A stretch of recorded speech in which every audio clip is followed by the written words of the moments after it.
Bye, sir. Thank Bye. you. Bye.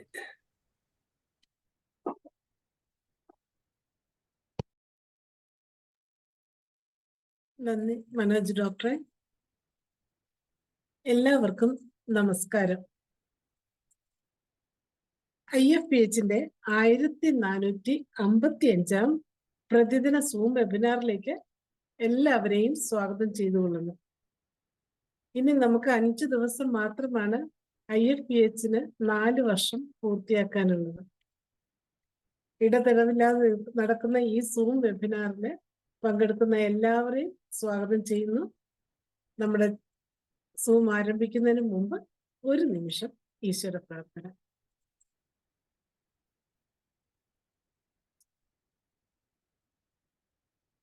നന്ദി. ഇന്ന് നമ്മോടൊപ്പം എത്തിയിരിക്കുന്നത് ഒരു പുതിയ അതിഥിയാണ്, doctor Nashad P, MD homoeo. ഡോക്ടറെ IFPH ഫാമിലിയിലേക്ക് പ്രത്യേകം സ്വാഗതം ചെയ്യുന്നു. Doctor Kozhikode government homoeopathic medical കോളേജിലെ പതോളജി വിഭാഗത്തിലെ അസിസ്റ്റന്റ് പ്രൊഫസറാണ്. വ്യക്തിത്വ വൈകല്യങ്ങളും ഹോമിയോപ്പതിയും എന്ന വിഷയത്തില് ക്ലാസ് എടുക്കുന്നതിന് ഈ സൂം പ്ലാറ്റ്ഫോമിലേക്ക് സന്തോഷപൂർവ്വം ഡോക്ടറെ സ്വാഗതം ചെയ്തുകൊള്ളുന്നു. ഡോക്ടർക്ക് ആരംഭിക്കാം.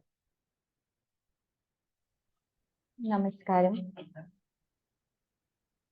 ഞാൻ ആദ്യമായിട്ടാണ് ക്ലാസ് എടുക്കുന്നത്, അപ്പൊ അതിൻ്റെതായിട്ടുള്ള കുറെ ബുദ്ധിമുട്ടുകളൊക്കെ ഉണ്ടാവും.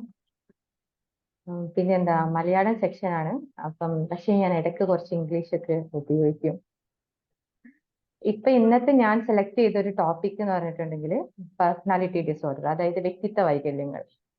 ഈ ഒരു കാലഘട്ടത്തിൽ നമ്മൾ ഏറ്റവും കൂടുതൽ, നമ്മളിപ്പോ ഇൻസ്റ്റാഗ്രാം തുറന്നിട്ടുണ്ടെങ്കിലും ഫേസ്ബുക്ക് തുറന്നിട്ടുണ്ടെങ്കിലും ഒക്കെ ഏറ്റവും കൂടുതൽ കൗൺസിലേഴ്സും സൈക്കോളജിസ്റ്റും ഒക്കെ ഇപ്പോഴത്തെ ഒരു വീഡിയോന്റെ കാലഘട്ടമാണല്ലോ. അപ്പൊ ഏറ്റവും കൂടുതൽ നിങ്ങൾക്ക് കാണപ്പെടുന്ന ഒരു ടോപ്പിക് ആണ് എന്ത്, പേഴ്സണാലിറ്റി ഡിസോർഡർ എന്ന് പറയുന്നത്. അപ്പൊ ഞാൻ ടോപ്പിക്കൊക്കെ പോകുന്നതിന് മുന്നേ എനിക്ക് ഈ ഒരു അവസരം തന്ന IFPHന് എൻ്റെ വളരെയധികം ഗ്രാറ്റിറ്റ്യൂഡ്, നന്ദി രേഖപ്പെടുത്തുന്നു. അതുപോലെ തന്നെ ഈ ക്ലാസ് എടുക്കാൻ വേണ്ടിയിട്ട് എന്നെ ഏറ്റവും കൂടുതൽ ഇൻഫ്ലുവൻസ് ചെയ്തത് എൻ്റെ സാറാണ്. സാറിനും ഞാൻ നന്ദി രേഖപ്പെടുത്തുന്നു. അപ്പോ ഞാൻ സ്ക്രീൻ ഷെയർ ചെയ്യാൻ പറ്റുമോ നോക്കട്ടെ. അപ്പൊ ഇന്നത്തെ ടോപ്പിക് വ്യക്തിത്വ വൈകല്യങ്ങൾ അഥവാ പേഴ്സണാലിറ്റി ഡിസോർഡേഴ്സ് എന്ന് പറയും. ഈ വ്യക്തിത്വം അല്ലെങ്കിൽ പേഴ്സണാലിറ്റി എന്ന് പറഞ്ഞിട്ടുണ്ടെങ്കിൽ നമുക്ക് എല്ലാവർക്കും ഉള്ളൊരു സാധനമാണ് അല്ലെ. നമ്മൾ എങ്ങനെയാണ് ചിന്തിക്കുന്നത്, അതുപോലെ തന്നെ നമ്മൾ എങ്ങനെയാണ് ഓരോ സാഹചര്യത്തിലും നമ്മൾ പ്രതികരിക്കുന്നത്. ഈ ഒരു രണ്ട് ഒരു കാര്യമാണ് ഓരോരുത്തരുടെയും വ്യക്തിത്വത്തെ ഡിപ്പെൻഡ് ചെയ്തിരിക്കുന്നത്. അതായത് വ്യക്തിത്വത്തെ നിശ്ചയിക്കുന്ന കാര്യം എന്ന് പറഞ്ഞിട്ടുണ്ടെങ്കിൽ എങ്ങനെയാണ് ചിന്തിക്കുന്നതെന്നും അതുപോലെ തന്നെ എങ്ങനെയാണ് ആ ഒരു സാഹചര്യത്തിനെ നമ്മൾ പ്രതികരിക്കുന്നു എന്നതുമാണ്.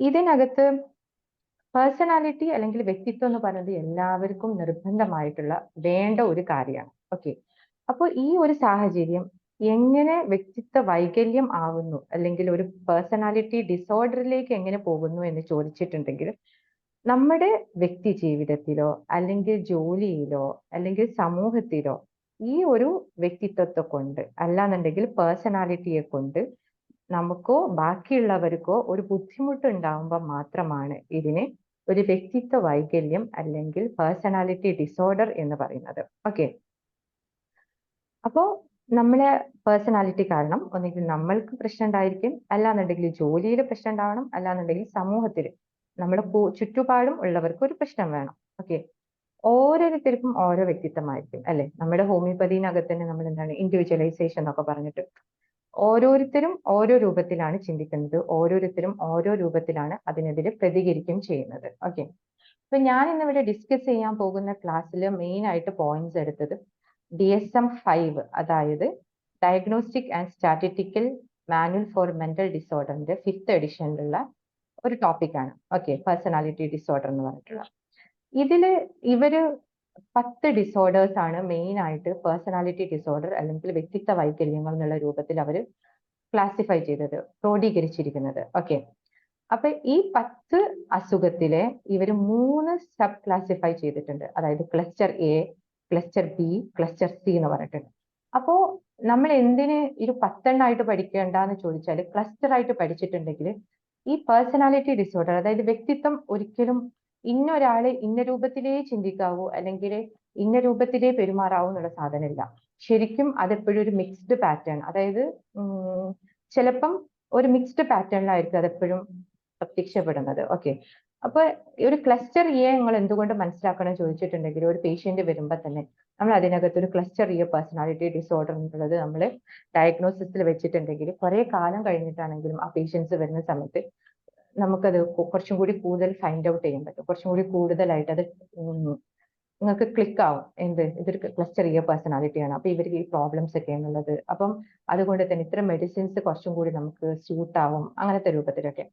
അപ്പൊ ക്ലസ്റ്റർ എ പേഴ്സണാലിറ്റി ഡിസോർഡറിൽ ഈ ഫോട്ടോ എന്ന് നിങ്ങൾക്ക് മനസ്സിലാവും, അവരൊരു വിചിത്രമായ പേഴ്സണാലിറ്റി എന്ന് പറയും. അതായത് ഇംഗ്ലീഷിൽ പറയുകയാണെന്നുണ്ടെങ്കിൽ വിയേർഡ് പേഴ്സണാലിറ്റി എന്ന് പറയും. ഓക്കെ, വിചിത്രമായ ഒരു ചിന്താഗതി, വിചിത്രമായ പേഴ്സണാലിറ്റി ഉള്ളവരാണ് ക്ലസ്റ്റർ എ പേഴ്സണാലിറ്റി എന്ന് പറഞ്ഞിട്ടുള്ളത്.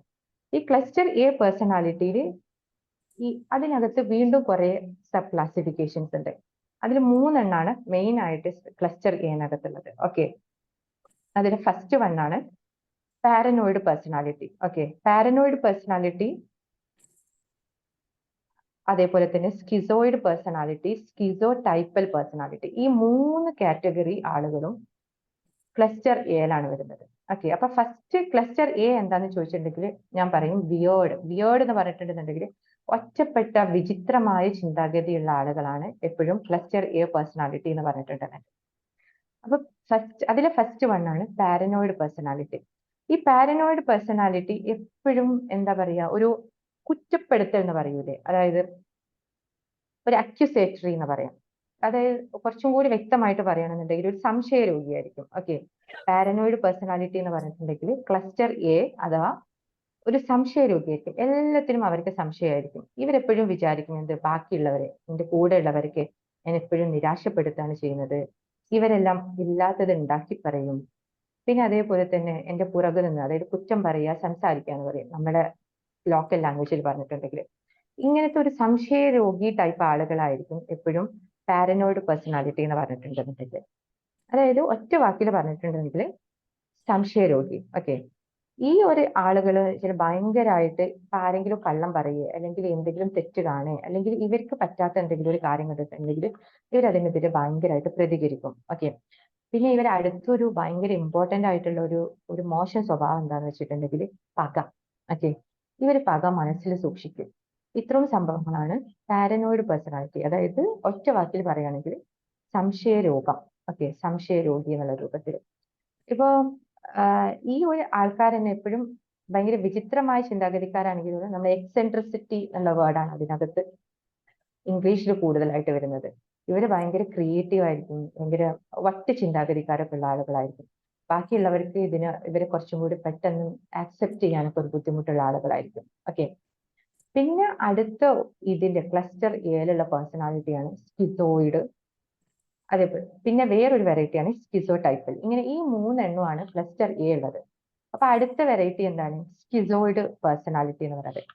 സ്കിസോയിഡ് എന്ന് നിങ്ങൾ ഇതാകുമ്പം നിങ്ങൾ എപ്പോഴും ആലോചിക്കേണ്ട ഒരു അഡീഷണൽ ടേം എന്ന് പറഞ്ഞിട്ടുണ്ടെങ്കിൽ അലൂഫ് എന്നാണ്. ALOOF, aloof. അതിന്റെ അർത്ഥം എന്താണെന്ന് വെച്ചാല് ഒരു അകന്ന, അതായത് നമ്മൾ സോഷ്യലി, അതായത് സമൂഹത്തിൽ നിന്നും അകന്നു നിൽക്കും, ബാക്കിയുള്ള വ്യക്തി ജീവിതത്തിൽ നിന്നൊക്കെ ഇവരൊരു അകന്ന് ഒറ്റപ്പെട്ട് നിൽക്കുന്ന ടൈപ്പ് ആളുകളാണ് സ്കിസോയിഡ് ടൈപ്പ് പേഴ്സണാലിറ്റി എന്ന് പറയുന്നത്. സാമൂഹിക ഇടപെടലുകളൊക്കെ ഇവർ ഭയങ്കരമായിട്ട് ഒഴിവാക്കും, ഭയങ്കര ഒറ്റപ്പെട്ട് ജീവിക്കാൻ ഇഷ്ടപ്പെടുന്ന ആൾക്കാരായിരിക്കും. പിന്നെ അതേപോലെ തന്നെ ഇപ്പം ബിറ്റ്വീൻ റിലേഷൻഷിപ്പ് ആണെങ്കിൽ തന്നെ ശാരീരിക ബന്ധം, അതായത് ഒരു സെക്ഷൽ ആക്ടിവിറ്റി, പിന്നെ നമ്മൾ ഹോൾഡിങ് ഹാൻഡ്സ്, അതായത് കൈ പിടിക്കുക, ഇതൊക്കെ തീരെ ഇഷ്ടമില്ലാത്തൊരു ടൈപ്പ് ആളുകളായിരിക്കും. ഇവരെ ഒരു വൈകാരികത എന്ന് പറഞ്ഞിട്ടുണ്ടെന്നുണ്ടെങ്കിൽ വൈകാരികത നഷ്ടപ്പെട്ടവരായിരിക്കും. അതായത് ഇമോഷണൽ ബ്ലെൻഡിങ് എന്ന് പറയും. അതായത് ഇന്ന് രാവിലെ മഴ പെയ്തു, മഴ പെയ്തോട്ടെ, അല്ലെങ്കിൽ വെയിലായി, അതിനകത്തൊരു പ്രത്യേകിച്ച് നമ്മുടെ ജീവിതത്തിലെ കുറെ നിമിഷങ്ങളുണ്ട്, ഇതൊന്നും ഇവർക്ക്, അതിനകത്തൊന്നും ഇവർക്കൊരു എന്താ പറയുക സന്തോഷമോ ഒരു ദുഃഖമോ അങ്ങനത്തെ പ്രത്യേകിച്ച് ഒരു വികാരം ഉണ്ടാവില്ല. എല്ലാ വികാരങ്ങളും താൽക്കാലികമായിട്ട് നിർത്തിവെച്ചൊരു അവസ്ഥയായിരിക്കും സ്കിസോയിഡ് ടൈപ്പ് പേഴ്സണാലിറ്റി എന്ന് പറഞ്ഞിട്ടുണ്ടെങ്കിൽ. ഇനി അടുത്ത ഒരു പേഴ്സണാലിറ്റിയാണ് സ്കിസോ ടൈപ്പൽ പേഴ്സണാലിറ്റി എന്ന് പറഞ്ഞിട്ടുണ്ടെങ്കിൽ. ഈ സ്കിസോ ടൈപ്പൽ പേഴ്സണാലിറ്റിയിലെ ഏറ്റവും കൂടുതലുള്ള ഒരു പോയിന്റ് എന്താ വെച്ചാൽ ഓക്വേർഡ്നെസ് ആണ്. ഓക്കെ, ഓക്വേർഡ്നെസ് എന്ന് പറയുമ്പം അതിന്റെ മീനിങ്ങും വിചിത്രമായ എന്നുള്ളൊരു മീനിങ് ആണുള്ളത്. ഓക്കെ, ഇവരൊരു പ്രത്യേകത എന്ന് വെച്ചിട്ടുണ്ടെങ്കിൽ ഭയങ്കര എന്താ പറയാ, ഒരു മാജിക്കൽ തിങ്കിങ്, അതായത് വിചിത്രമായ ചിന്താഗതികളും വിചിത്രമായ ആശയങ്ങളും മാന്ത്രികമായ ചിന്താഗതികളായിരിക്കും ഇവർക്ക് ഉണ്ടാവുക. ഓക്കെ, അതായത് നമ്മൾ സിമ്പിൾ ആയിട്ട് ഒരു വേർഡിൽ പറഞ്ഞാൽ ഭയങ്കര പുളു അറിയാന്ന് പറയുന്നത്. അതായത് ഇപ്പൊ നമ്മൾ ഏതെങ്കിലും ഒരു ഫ്രണ്ട് ഉണ്ടെങ്കിൽ തന്നെ ആ ഫ്രണ്ട് എപ്പോഴും ഞാൻ ഞാൻ എന്റെ കഥ ഞാൻ അവിടെ ആയിരിക്കുമ്പോൾ, അല്ലെങ്കിൽ നമ്മൾ സിനിമയിലൊക്കെ കാണുന്നതാണ് ഞാൻ പട്ടാളത്തിലായിരിക്കുമ്പോൾ എന്നൊക്കെ പറഞ്ഞിട്ട്. അപ്പൊ അങ്ങനത്തെ ടൈപ്പ് സ്റ്റോറി പറയുന്ന ആളുകളാണ് ശരിക്കും ഈ സ്കിസോ ടൈപ്പൽ പേഴ്സണാലിറ്റി എന്ന് പറഞ്ഞിട്ടുണ്ടെങ്കിൽ. അതായത് എപ്പോഴും ഒരു എന്താ പറയുക മാന്ത്രിക ചിന്താഗതി. ഇപ്പൊ അവർ വിചാരിക്കും ഞാൻ ഇന്ന് ലെഫ്റ്റ് സൈഡിലാണ് കിടന്നത്, അതുകൊണ്ട് ഇവിടെ മഴ പെയ്യും. നമുക്ക് ഒരിക്കലും ആക്സെപ്റ്റ് ചെയ്യാൻ പറ്റൂല. കാരണം എന്ത് ഇവർക്ക് വട്ടാണോ എന്നുള്ള രൂപത്തിലായിരിക്കും നമ്മൾ വിചാരിക്കാം. പിന്നെ അതിന്റെ കൂടെ തന്നെ അവർ പറയും എല്ലാം വിധി നിർണ്ണയിക്കും എന്നൊക്കെ പറയുന്ന രൂപത്തിലും അവരങ്ങനെ പറയും. ഓക്കെ, ഇവരൊരു വേറൊരു പ്രത്യേകത എന്ന് പറഞ്ഞിട്ടുണ്ടെങ്കിൽ അമിതമായ ആത്മവിശ്വാസമായിരിക്കും, ഭയങ്കര സെൽഫ് കോൺഫിഡൻസ് ആയിരിക്കും. ഓക്കെ, അതേപോലെ തന്നെ ഒരു ഞാൻ അല്ലെങ്കിൽ എന്റെ കഥ, ഞാൻ അവിടെ പോയപ്പോൾ, ഞാൻ ഇവിടെ വന്നപ്പോൾ എന്നൊക്കെ ടൈപ്പിലുള്ള ഒരു തരത്തിലുള്ള വർത്താനായിരിക്കും ഏറ്റവും കൂടുതലായിട്ടുണ്ടാവുക. ഓക്കെ, ഇപ്പം അതേപോലെ തന്നെ ബാക്കിയുള്ളവർ ഇവരെ കുറിച്ചിട്ട് എന്ത് ചിന്തിക്കും, അത് ഒരു നമ്മൾ അങ്ങനെ ആലോചിക്കേണ്ട കാര്യമില്ല. എന്നാൽ പോലും ഇങ്ങനെ സ്കിസോ ടൈപ്പ് പേഴ്സണാലിറ്റിയിലുള്ള ആളുകൾക്ക് ബാക്കിയുള്ളവർ അവരെ കുറിച്ച് എന്ത് ചിന്തിക്കും എന്നൊരു അവബോധമേ ഉണ്ടായിരിക്കില്ല. അത് എന്ത് ചിന്തിച്ചാലും അവർക്ക് യാതൊരു തരത്തിലുള്ള ഒരു പ്രശ്നം ഉണ്ടാവില്ല. പക്ഷെ ഈ ക്ലസ്റ്റർ എ പേഴ്സണാലിറ്റി ഞാൻ പറഞ്ഞില്ലേ, ഒന്ന് പാരനോയിഡ് പേഴ്സണാലിറ്റി, അതിന്റെ അടുത്ത രണ്ടെണ്ണം സ്കിസോയിഡ് ആൻഡ് സ്കിസോ ടൈപ്പൽ പേഴ്സണാലിറ്റി. എന്തുകൊണ്ട് ഇതിനെ കുറച്ചും കൂടി കൂടുതൽ നമ്മൾ മനസ്സിലാക്കണമെന്ന് ചോദിച്ചിട്ടുണ്ടെങ്കിൽ, നമ്മുടെ പേഷ്യൻസിനകത്ത് നമ്മൾ കേസ് എടുക്കുന്ന സമയത്ത് നമുക്ക് മെന്റൽ ജനറൽസ്, അവരുടെ സ്റ്റോറി എല്ലാം കിട്ടും അല്ലെ. അപ്പം അങ്ങനത്തെ ഒരു സാഹചര്യം വരുന്ന സമയത്ത് ഈ ക്ലസ്റ്റർ എ പേഴ്സണാലിറ്റിക്ക് കൂടുതൽ ചാൻസ് ഉണ്ട് സ്കിസോഫ്രീനിയിലേക്ക് പോകാൻ, അതായത് ഒരു ഭ്രാന്തമായ ഒരു അവസ്ഥയിലേക്ക് പോകാൻ ഫ്യൂച്ചറിൽ ഭയങ്കരമായിട്ട് ഒരു ചാൻസ് ഉണ്ട്. അപ്പൊ അതുകൊണ്ട് തന്നെ നമ്മളിപ്പം ഇവരെ നമ്മൾ കുറച്ചും കൂടി അടുത്തറിയുന്ന ആളുകളാണെന്നുണ്ടെങ്കിൽ, പാരനോയിഡ് പേഴ്സണാലിറ്റി ഡിസോർഡർ ആണെന്ന് നമ്മൾ ഡയഗ്നോസ് ചെയ്തിട്ടുണ്ടെങ്കിൽ, ആ ഒരു പേഷ്യന്റ് നമ്മളെ അടുത്തോളം കാലം നമുക്ക് അവരെ കുറച്ചും കൂടി നല്ല രീതിയിൽ നല്ല ചിന്താഗതികൾ കൊടുത്ത് അല്ലെ, അവരെ നമുക്ക് കുറച്ചുകൂടി ബൂസ്റ്റപ്പ് ചെയ്ത് നമുക്കൊരു സപ്പോർട്ടൊക്കെ കൊടുത്തിട്ട് അവരെ നമ്മളൊരു സ്കിസോഫ്രീനിയിലേക്ക് കൊണ്ടുപോകാതെയൊക്കെ നമുക്ക് നോക്കാൻ വേണമെങ്കിൽ പറ്റും. ഓക്കെ, പക്ഷേ ഇത്തരം ആളുകളെ, അതായത് ക്ലസ്റ്റർ എ പേഴ്സണാലിറ്റിയിലുള്ള ആളുകളെ ട്രീറ്റ് ചെയ്യാൻ കുറച്ച് ബുദ്ധിമുട്ടാണ്, ഭയങ്കര ബുദ്ധിമുട്ടാണ്. ഓക്കെ, പിന്നെ നമ്മൾ എപ്പോഴും മനസ്സിലാക്കേണ്ട കാര്യം, ഇത് ഒരു സ്കിസോഫ്രീനിയ എന്ന് പറയുമ്പോൾ അത് കുറച്ചും കൂടി പത്തോളജിക്കൽ കണ്ടീഷൻ ആയിട്ട് മാറി. പേഴ്സണാലിറ്റി ഡിസോർഡർ എന്ന് പറയുമ്പോൾ അവിടെ ഒരിക്കലും ഒരു ബേസിക് പത്തോളജി ഒന്നും ഇല്ല. ഓക്കെ, എപ്പോഴും പേഴ്സണാലിറ്റി ഡിസോർഡർ എന്തുകൊണ്ട് ഒരു ഡോക്ടർ മനസ്സിലാക്കണം എന്ന് ചോദിച്ചാൽ, പേഴ്സണാലിറ്റി ഡിസോർഡേഴ്സ് ട്രീറ്റ് ചെയ്യാൻ, അതായത് പ്യുവർ മെഡിസിനലായിട്ട് മാത്രം ട്രീറ്റ് ചെയ്യാൻ ഭയങ്കര ബുദ്ധിമുട്ടായിരിക്കും. അപ്പം നമുക്ക് കുറച്ചും കൂടി എല്ലാ തരത്തിലുള്ള നമ്മളെ മെഡിസിൻസ് വേണം, അതിന്റെ കൂടെ തന്നെ കൗൺസിലിംഗ് വേണം, അതിന്റെ കൂടെ തന്നെ ഫാമിലി സപ്പോർട്ട് വേണം. ഇങ്ങനത്തെ കുറെ ഡയമെൻഷൻസ് ഉണ്ടെങ്കിൽ മാത്രമേ നമുക്ക് ഇതിനകത്ത് മാജിക് ക്രിയേറ്റ് ചെയ്യാൻ പറ്റുള്ളൂ. അപ്പൊ അതുകൊണ്ട് തന്നെ ഇതൊരു പേഴ്സണാലിറ്റി ഡിസോർഡർ, അതായത് വ്യക്തിത്വ വൈകല്യമാണോ അതല്ല ഒരു സൈക്യാട്രിക് ഇൽനെസ് ആണോ എന്നുള്ളത്, അല്ലെങ്കിൽ ഒരു മാനസിക രോഗമാണോ എന്നുള്ളത് നമ്മൾ എപ്പോഴും മനസ്സിലാക്കേണ്ട ഒരു കാര്യമാണ്. ഇനി അപ്പൊ ക്ലസ്റ്റർ എ കഴിഞ്ഞു. ഓക്കെ, ഇനി അടുത്ത ക്ലസ്റ്റർ ഏതാണ്? ക്ലസ്റ്റർ ബി പേഴ്സണാലിറ്റി എന്ന് പറഞ്ഞിട്ടുള്ളത്. ഈ ക്ലസ്റ്റർ ബി പേഴ്സണാലിറ്റിയിലും ഇതേപോലെ തന്നെ ഒരു 4 ക്ലാസിഫിക്കേഷൻസ് ഉണ്ട്. ഓക്കെ, 4 വിഭാഗങ്ങളുണ്ട് ക്ലസ്റ്റർ ബി പേഴ്സണാലിറ്റിയിൽ. ഈ ക്ലസ്റ്റർ എ പേഴ്സണാലിറ്റി നിങ്ങൾ ആലോചിക്കുമ്പം ഭ്രാന്ത്, വട്ട് അങ്ങനെയൊക്കെ ആലോചിക്കാം. ഓക്കെ, പാരനോയിഡ്, സ്കിസോയിഡ്, സ്കിസോ ടൈപ്പൽ എന്നൊക്കെ പറഞ്ഞിട്ട്. ഈ ക്ലസ്റ്റർ ബിനകത്ത് നിങ്ങൾ മനസ്സിലാക്കേണ്ട കാര്യം, ഇവര് ഇതൊന്നും സമ്മതിക്കില്ല. പക്ഷെ ഇവരെ കൂടെ നമ്മൾ നിൽക്കൂലേ, അതായത് ഇവരെ കൂടെ ജീവിക്കുന്ന ഇവരെ ഫ്രണ്ട്സ്, ഇവരെ ഫാമിലി, ഇവരെ കുടുംബം, ഇവരെ കുട്ടി മക്കൾ, അങ്ങനത്തെ സംഭവങ്ങളിലൊക്കെ ഇവർക്ക് ഭയങ്കര ബുദ്ധിമുട്ടായിരിക്കും. അതായത് ഇവർ കാരണം, ഈ ക്ലസ്റ്റർ ബി വ്യക്തികൾ കാരണം നമ്മൾക്ക് ഭയങ്കര ബുദ്ധിമുട്ടുകൾ ഉണ്ടാക്കും. ഇതാണ് ക്ലസ്റ്റർ ബി പേഴ്സണാലിറ്റി എന്ന് പറഞ്ഞിട്ടുണ്ടെങ്കിൽ. ഈ ക്ലസ്റ്റർ ബി പേഴ്സണാലിറ്റിയിലുള്ള ഫസ്റ്റ് വെറൈറ്റി ആയിട്ട് നമുക്ക് നോക്കാൻ പറ്റുന്ന ഒരാൾക്കാരാണ് ആന്റി സോഷ്യൽ പേഴ്സണാലിറ്റി ഡിസോർഡർ എന്ന് പറയുന്നത്. First one anti social personality disorder. ഇതെന്താന്നുള്ളത് നിങ്ങൾക്ക് എല്ലാവർക്കും അറിയുന്നുണ്ടാകും അല്ലെ. ഇതിന് മലയാളം തന്നെ എടുക്കുമ്പോൾ എന്താണ്, സാമൂഹിക വിരുദ്ധമായിട്ടുള്ള ആളുകളാണ് ആന്റി സോഷ്യൽ പേഴ്സണാലിറ്റി ഡിസോർഡർ എന്ന് പറഞ്ഞിട്ടുണ്ടെന്നുണ്ടെങ്കിൽ. അതായത് ഇവർക്ക് പ്രത്യേകിച്ച് ഒരു ധാർമ്മിക മൂല്യവും ഉണ്ടായിരിക്കില്ല. അതേപോലെ തന്നെ സാമൂഹിക മാനദണ്ഡങ്ങൾ ഇതൊക്കെ അവർ അവഗണിക്കും.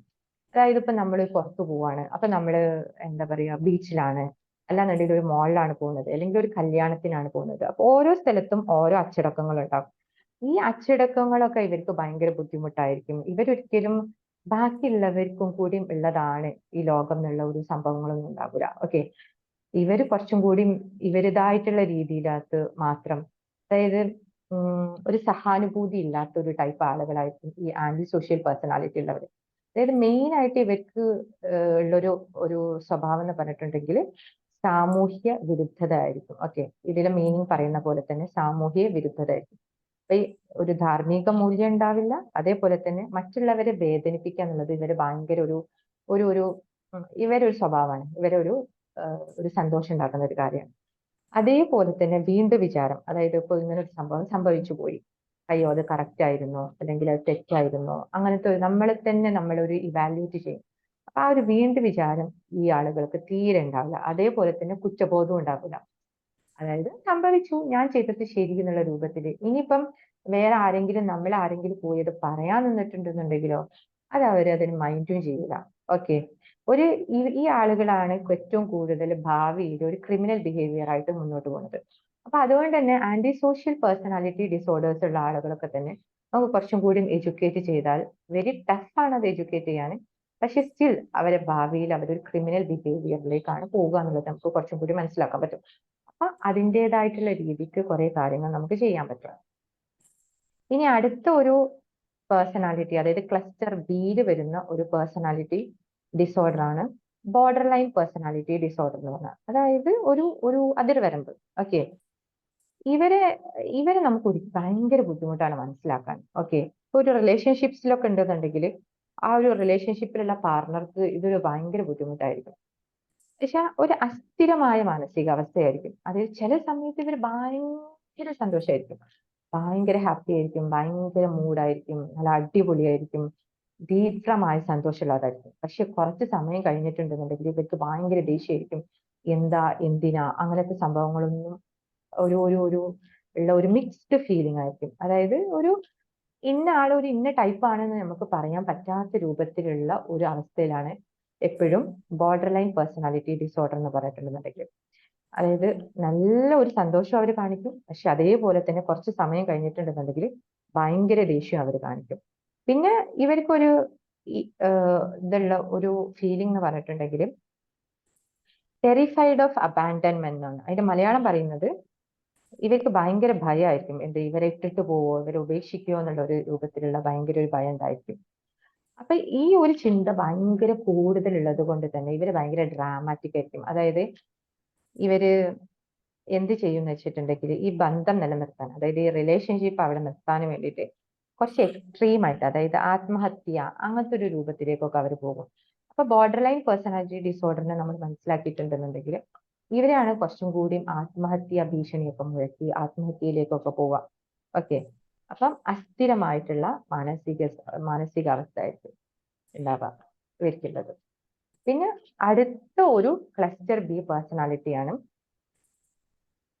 ഹിസ്ട്രിയോണിക്. ഓക്കെ, ഹിസ്ട്രിയോണിക് എന്ന് ഉദ്ദേശിക്കുന്നത് എന്താന്ന് വെച്ചാല് നിങ്ങൾക്ക് എല്ലാവർക്കും അറിയുന്നുണ്ടാവും, അറ്റൻഷൻ സീക്കിംഗ് ആയിരിക്കും. ഓക്കെ, അതായത് ചെറിയ കുട്ടികളൊക്കെ അല്ലേ, അവരിങ്ങനെ ഭയങ്കര ഡ്രാമ ഒക്കെ കളിക്കും. ഓക്കെ, അത് വെച്ചാല് നമ്മൾ അവരെ പരിഗണിക്കാൻ വേണ്ടിയിട്ട്, നമ്മൾ അവരെ അറ്റൻറ്റീവ് ആണ്, അതായത് നമ്മൾ അവരെ പരിഗണിക്കുന്നുണ്ടെന്ന് അവർക്ക് മനസ്സിലാക്കാൻ വേണ്ടിയിട്ടുള്ള ഒരു തരത്തിലുള്ള ഒരു ശ്രദ്ധ തേടൽ വ്യക്തിത്വമാണ് ഈ ഹിസ്ട്രിയോണിക് പേഴ്സണാലിറ്റി ഡിസോർഡർ എന്ന് പറയുന്നത്. അപ്പം ഇവരെന്തായിരിക്കും ചെയ്യാന്ന് വെച്ചിട്ടുണ്ടെങ്കിൽ ഇപ്പൊ നമ്മളെ ഒരു ശ്രദ്ധ അവർക്ക് പിടിച്ചു പറ്റാൻ വേണ്ടിയിട്ട് അവർ ഇല്ലാത്ത കഥകളൊക്കെ പറഞ്ഞിട്ടുണ്ടാകും. ഓക്കെ, അത് അങ്ങനെയായിരുന്നു ഇതിങ്ങനെയായിരുന്നു എന്നൊക്കെ പറഞ്ഞിട്ട് കുറെ എന്താ പറയാ ഫൂൾസ് കഥകൾ, കുറച്ച് പൊട്ട കഥകളൊക്കെ അവര് പറഞ്ഞുണ്ടാക്കും. ഓക്കെ, അപ്പൊ ഇപ്പൊ ഈവൻ നമ്മൾ ക്ലാസ്സിൽ പഠിക്കുമ്പോഴൊക്കെ ആണെന്നുണ്ടെങ്കിൽ കുറച്ച് ഫ്രണ്ട്സിന്റെ ഇടയിൽ കുറെ കുട്ടികളുണ്ടെന്നുണ്ടെങ്കിൽ ആ കുട്ടികളിലെ ഇടയിൽ ചില കുട്ടികളുണ്ടാകും ഭയങ്കരമായിട്ട് ഇല്ലാത്ത കഥകളൊക്കെ പറഞ്ഞ് ഭയങ്കര പൂള് അടിക്കുന്ന ടൈപ്പ് ആൾക്കാരുണ്ടാവും. പിന്നെ ഇവരെപ്പോഴും എന്താ പറയാ ഒരു അറ്റൻഷൻ കൊടുത്താൽ, അതായത് ഒരു ശ്രദ്ധ കൊടുത്താൽ അവർ ഓക്കെ ആയിരിക്കും. അല്ലാന്നുണ്ടെങ്കിൽ അതിനിങ്ങനെ എങ്ങനെ ഇവരെ എന്താ പറയുക കൂടെയുള്ള ആളുകളുടെ അടുത്ത് നിന്ന് ഒരു ശ്രദ്ധ പിടിച്ചു പറ്റാന്നുള്ള രൂപത്തിൽ ഓരോ ട്രിക്സ്, ഓരോ ഐഡിയാസ്, അതേപോലെ തന്നെ ഓരോ മാനിപ്പുലേഷൻ, അതായത് ഓരോ കെട്ടുകഥകൾ, ഇങ്ങനത്തെ സംഭവങ്ങളൊക്കെ ഇവര് ചെയ്യും. ഈ ഒരു ആളുകളുടെ ഒരു വേറെ പ്രത്യേകത എന്നുണ്ടെങ്കിൽ ഒരിക്കലും ഒരു നല്ല സ്ട്രോങ് ആയിട്ടുള്ള അല്ലെങ്കിൽ ഒരു ഡീപ്പ് ആയിട്ടുള്ള ഒരു ആഴത്തിലുള്ള ബന്ധം ഇവർ ഒരിക്കലും ആരോടും സ്വീകരിക്കൂല. ഓക്കെ, ഇവർക്ക് ആകെയുള്ള ഒരു ഉദ്ദേശമുള്ളൂ, ഇവർക്ക് ശ്രദ്ധ കിട്ടണം. അത് who ever it is, what ever it is, അവർക്ക് യാതൊരു പ്രശ്നവുമില്ല. ഓക്കെ, അവർക്കൊരു ശ്രദ്ധ വേണം. അതുകൊണ്ട് തന്നെ ഇവരെപ്പോഴും എന്ന് പറഞ്ഞിട്ടുണ്ടെങ്കിൽ ഒരു ബാഹ്യമായ ബന്ധം, അതായത് സൂപ്പർഫിഷ്യൽ റിലേഷൻഷിപ്സ് മാത്രമേ ഇവർക്ക് ഉണ്ടാവുള്ളൂ. അതായത് ഒരു എന്താ പറയുക, ഒരു സ്ട്രോങ് ആയിട്ടുള്ള ഒരു ഒരു വിശ്വസിക്കാൻ പറ്റുന്ന ഒരു നല്ല റിലേഷൻഷിപ്സ് ഒന്നും ഈ ഹിസ്ട്രിയോണിക് പേഴ്സണാലിറ്റി ഡിസോർഡേഴ്സ് ഒരിക്കലും ഉണ്ടാക്കൂല. ഓക്കെ, പിന്നെ അടുത്തൊരു ക്ലസ്റ്റർ ബി എന്ന് പറഞ്ഞിട്ടുണ്ടെങ്കിൽ എന്താണ്, നാർസിസിസ്റ്റിക് പേഴ്സണാലിറ്റി. ഈ ഒരു ടേം നിങ്ങൾ എല്ലാവരും ഇപ്പൊ കേട്ടിട്ടുണ്ടാകും അല്ലെ, നാർസിസിസ്റ്റിക് പേഴ്സണാലിറ്റി. ഇത് കേൾക്കുമ്പോൾ തന്നെ പിന്നെ ലാസ്റ്റ് പിന്നെ എല്ലാവർക്കും എന്താ പറയാ സംശയമായിരിക്കും, നമ്മളെ കൂടെ ഉള്ള ഒരു നാർസിസിസ്റ്റിക് പേഴ്സണാലിറ്റി ആണ്. ബിക്കോസ് അത്രക്കും ഈ ഒരു കാലഘട്ടത്തിൽ ഈ സോഷ്യൽ മീഡിയാസ് നാർസിസിസ്റ്റിക് പേഴ്സണാലിറ്റിനെ അങ്ങോട്ട് എന്താ പറയാ മുകളിലേക്ക് കൊണ്ടുവന്നിട്ടുണ്ട്. കാരണം അത്രക്കും ഭയങ്കര ഡിസ്കഷൻസ്, ഭയങ്കര വീഡിയോസ് ഒക്കെയാണ് ഈ നാർസിസിസ്റ്റിക് പേഴ്സണാലിറ്റി എന്ന് പറഞ്ഞിട്ടുള്ളത്. അപ്പൊ ഇവരെ ഒരു പ്രത്യേകത എന്ന് വെച്ചാൽ ഭയങ്കര സ്വാർത്ഥ താല്പര്യമുള്ള ആളുകളായിരിക്കും. അതായത് എന്താ പറയുക, ഗംഭീരമായ ഒരു സ്വയം കാഴ്ചപ്പാട്, അതായത് സ്വാർത്ഥ താല്പര്യങ്ങൾ, സ്വയം ചിത്രം എന്നൊക്കെയാണ് അതിനകത്ത് പറയപ്പെടുന്നത്. ഓക്കെ, ഈ ഒരു സെൽഫ് സെന്റേർഡ് ആയിട്ടുള്ള ഭയങ്കര സ്വാർത്ഥമായിട്ടുള്ള ആളുകളെയാണ് നാർസിസിസ്റ്റിക് പേഴ്സണാലിറ്റിനകത്ത് പറയുന്നത്. ഓക്കെ, ഇവരൊരു ഒരു പ്രത്യേകത ഞാൻ പറഞ്ഞു തരാം. ഇവരെപ്പോഴും പറയും എന്ത്, ഞാൻ ഭയങ്കര, എന്നെ കാണാൻ ഭയങ്കര അട്രാക്ഷൻ ആണ്, അതായത് ഞാൻ ഭയങ്കര ഭംഗിയുള്ളതാണ്, എനിക്ക് ഭയങ്കര ബുദ്ധിയാണ്, ഞാൻ ഭയങ്കര കഴിവുള്ള ആളാണ്. ഓക്കെ, അതേപോലെ തന്നെ ഞാൻ ഭയങ്കര അടിപൊളിയാണ്, അപ്പൊ അതുകൊണ്ട് തന്നെ ഇത്രയും അതായത് ഞാൻ ഭയങ്കര നല്ലതാണ്, അപ്പൊ ഇത്രയും കാര്യങ്ങളിലൊക്കെ എനിക്ക് കിട്ടാൻ അവകാശമുണ്ട്. അങ്ങനത്തെ ഒരു ചിന്താഗതിക്കാരായിരിക്കും. ഓക്കെ, പിന്നെ എന്റെ ഐഡിയകൾ, അതായത് എന്റെ ആസൂത്രണങ്ങളൊക്കെ അടിപൊളിയാണ്, അതുകൊണ്ട് തന്നെ എന്റെ കൂടെയുള്ള ആളുകൾ ഈ ഒരു ഐഡിയനെ ഫോളോ ചെയ്യണം. ഓക്കെ, ഈ ഒരു ഐഡിയ മനസ്സിലാക്കണം, ഈ ഒരു ഐഡിയ സപ്പോർട്ട് ചെയ്യണം എന്നുള്ള ഒരു രൂപത്തിലുള്ള ചിന്താഗതിക്കാരായിരിക്കും ഈ നാർസിസിസ്റ്റിക് പേഴ്സണാലിറ്റി എന്ന് പറഞ്ഞാൽ. അപ്പം മെയിൻ ആയിട്ട് വരുന്നത് ഒരു സെൽഫിഷ് പാർട്ടാണ്. ഓക്കെ, അപ്പോ ഭയങ്കര അട്രാക്റ്റീവ് ആണ്, ഭയങ്കര ബുദ്ധി, അതേപോലെ തന്നെ ഭയങ്കര ടാലന്റ്, ഇതൊക്കെ ആയിരിക്കും അവരുടെ മനസ്സിന്റെ ഉള്ളിൽ എപ്പോഴും ഓടിക്കൊണ്ടിരിക്കുന്ന ഒരു ചിന്ത എന്ന് പറഞ്ഞിട്ടുണ്ടെന്നുണ്ടെങ്കിൽ. അതിന്റെ കൂടെ തന്നെയുള്ള ഒരു വേറൊരു ഭാഗം എന്താണെന്ന് വെച്ചാൽ, എന്റെ കൂടെയുള്ള ആളെ എന്നെ എപ്പോഴും മനസ്സിലാക്കണം, എന്റെ ഐഡിയ ആണ് അതിനകത്ത് വർക്കൗട്ട് ആവുക, അയാൾ ഇത് സപ്പോർട്ട് ചെയ്യണം എന്നുള്ളൊരു രൂപത്തിലുള്ള ഒരു കാര്യമായിരിക്കും. പക്ഷേ ഇതൊരു സൈഡ്. ഓക്കെ, അടുത്തത് വേറൊരു സൈഡ് ഉണ്ട്. അതെന്താ, ഇത് ഇങ്ങനെയൊക്കെ ആണെങ്കിൽ കൂടിയിട്ട് ഇതിന്റെ ഒരു ഓപ്പോസിറ്റിലുള്ള ഒരു സൈഡ് എന്താ വെച്ചാൽ, ഇപ്പൊ ഈ കൂടെയുള്ള ആള് എങ്ങാണ്ടും എന്താ പറയാ ഇവരെ തെറ്റ് കണ്ടുപിടിച്ചു എന്ന് വിചാരിക്കും, അല്ലാന്നുണ്ടെങ്കിൽ ഇവരെ വിമർശിച്ചു, ഇതിങ്ങനെയല്ല അത് അങ്ങനെ എന്നുള്ള രൂപത്തിൽ ഒരു ക്രിറ്റിസിസം അല്ലെങ്കിൽ ഒരു വിമർശനം നടത്തിയെന്ന് വെച്ചിട്ടുണ്ടെങ്കിൽ ആ വിമർശനത്തിനെ അവർക്ക് ഒരിക്കലും ആക്സെപ്റ്റ് ചെയ്യാൻ പറ്റില്ല, അതൊരിക്കലും അവർക്ക് അംഗീകരിക്കാൻ പറ്റാത്തൊരു സാധനമാണ്. ഓക്കെ, അവരടുത്ത് തെറ്റുണ്ടോ ശരിയുണ്ടോ എന്നുള്ളത് രണ്ടാമത്തെ കാര്യം. പക്ഷെ വിമർശനം അവർക്ക് ഒരിക്കലും അവര് ആക്സെപ്റ്റ് ചെയ്യൂല, അവരൊരിക്കലും എന്താ പറയാ അംഗീകരിക്കൂല. ഓക്കെ, അതുകൊണ്ട് തന്നെ ശരിക്കും പറഞ്ഞിട്ടുണ്ടെങ്കിൽ ഇവര് ദുർബലമായ ആത്മാഭിമാനമുള്ളവരാണ്. അതായത് ഫ്രജൈൽ സെൽഫ് എസ്റ്റീം എന്നാണ് ഇതിനെ പറയുന്നത്. ദുർബലമായിട്ടുള്ള ആത്മാഭിമാനമുള്ള ആളുകളുമാണ്. പക്ഷേ ഇവർക്ക് വിമർശനം ഒരിക്കലും അംഗീകരിക്കാൻ പറ്റാത്ത ഒരു സാധനമാണ്. ഓക്കെ, അപ്പം ഈ നാർസിസിസ്റ്റിക് പേഴ്സണാലിറ്റി ആളുകളെ നമുക്ക് എപ്പോഴും അത്ര മനസ്സിലാവില്ല. അവരെപ്പോഴും ഒരു സെൽഫിഷ് ആണെങ്കിൽ കൂടിയിട്ട് അവരുടെ ഒരു ശരിക്കുള്ള സ്വഭാവം എപ്പോഴാ പുറത്തു വരിക എന്ന് ചോദിച്ചിട്ടുണ്ടെങ്കിൽ നമ്മൾ അവരെ വിമർശിക്കണം. ഓക്കെ, വിമർശിച്ചിട്ടുണ്ടെങ്കിൽ അവർക്ക് ഭയങ്കര ദേഷ്യമായിരിക്കും, അവർ ഭയങ്കര ഈഗോയിസ്റ്റിക് ആയിരിക്കും, അവർ ഭയങ്കര അറോഗന്റ് ആയിരിക്കും, അതായത് ഭയങ്കരമായിട്ട് ദേഷ്യം കാണിക്കും, ഭയങ്കര എന്താ പറയാ നമ്മളെ വേദനിപ്പിക്കുക, അങ്ങനത്തെ കാര്യങ്ങളൊക്കെ അവർ ചെയ്യും.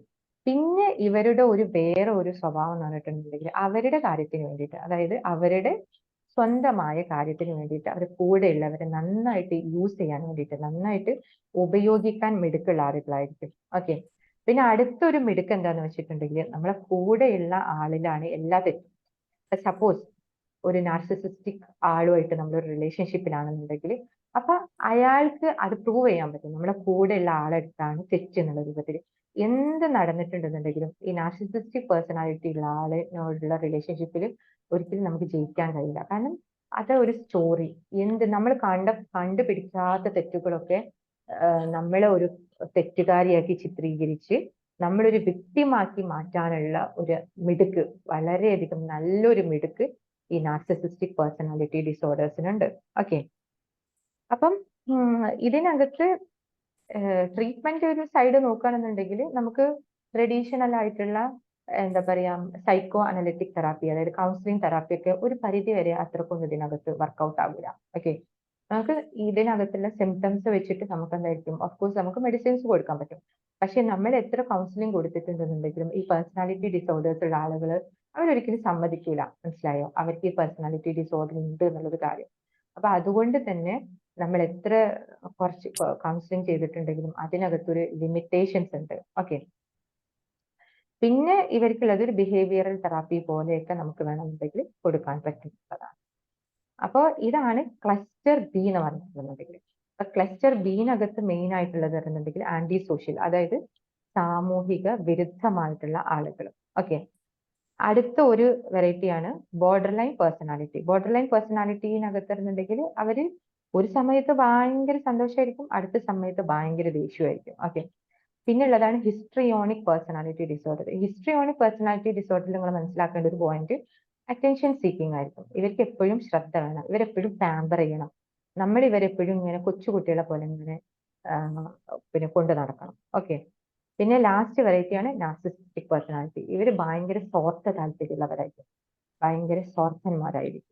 ഓക്കെ, പിന്നെ അടുത്ത ഒരു പേഴ്സണാലിറ്റി എന്ന് പറഞ്ഞിട്ടുണ്ടെങ്കിൽ ക്ലസ്റ്റർ സി പേഴ്സണാലിറ്റി എന്ന് പറയും. ഓക്കെ, ക്ലസ്റ്റർ സി പേഴ്സണാലിറ്റി എന്ന് പറഞ്ഞിട്ടുണ്ടെന്നുണ്ടെങ്കിൽ ഇതിനകത്തുള്ള മെയിൻ ആയിട്ട് 3 വെറൈറ്റീസാണുള്ളത്. Okay, 3 variety. അതിലുള്ള ഒന്നാമത്തെ വെറൈറ്റിയാണ് അവോയ്ഡന്റ് വെറൈറ്റി. ഓക്കെ, ഈ ഫസ്റ്റ് പിക്ചർ കാണിക്കുന്നത് അവോയ്ഡന്റ് വെറൈറ്റി പേഴ്സണാലിറ്റി. അവോയ്ഡന്റ്, പിന്നെ രണ്ടാമത്തത് ഡിപ്പെൻഡന്റ് ക്ലിങ്ങി ടൈപ്പ്. ഓക്കെ, അങ്ങനെ എപ്പോഴും അട്ട പോലെ ഒട്ടിയിരിക്കുന്ന ആൾക്കാർ.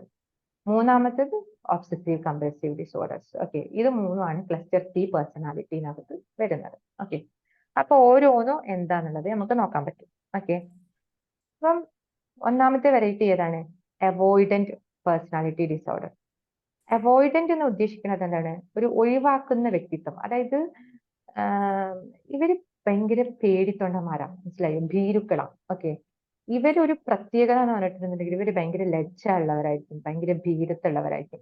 ഈ പേടി കാരണമാണ് ഇവർ ഓരോ സാധനങ്ങളും ഒഴിവാക്കുന്നത്. അപ്പൊ ഇതിനു മുന്നേ പറഞ്ഞ പേഴ്സണാലിറ്റിയിലൊന്നും നമ്മൾ ഇതിന്റെ റീസൺ പേടിയായിട്ട് പറഞ്ഞിട്ടില്ല. ഓക്കെ, അപ്പം ഇവരെപ്പോഴും എന്താണ്, ഒരു പേടി കാരണം ഇവർക്ക് ഒരു കവോഡ്ലി എന്ന് പറയില്ലേ, നമ്മൾ പ്രപ്പട്രീനകത്ത് കവോഡൈസ് എന്ന് പറഞ്ഞിട്ടുള്ള ഒരു റോബ്രിക്സ് ഒക്കെ ഉണ്ട്. അതേപോലെ തന്നെ കൊവാഡ്ലി എന്ന് പറഞ്ഞിട്ടുണ്ടെങ്കിൽ ഭീരു എന്നാണ് അതിന്റെ മലയാള അർത്ഥം വരുന്നത്. ഓക്കെ, അപ്പം ഈ ഭീരുത്വം കാരണം ഇവരുടെ പിന്നെ ഒരു എല്ലാ കാര്യങ്ങളും ഒരു എസ്കേപ്പിസം പോലെ ഒരു ഒഴിവാക്കൽ ടൈപ്പ് ഓഫ് വ്യക്തിത്വം ഉള്ള ആളുകളാണ് എന്ത് അവോയ്ഡന്റ് പേഴ്സണാലിറ്റി എന്ന് പറഞ്ഞത്.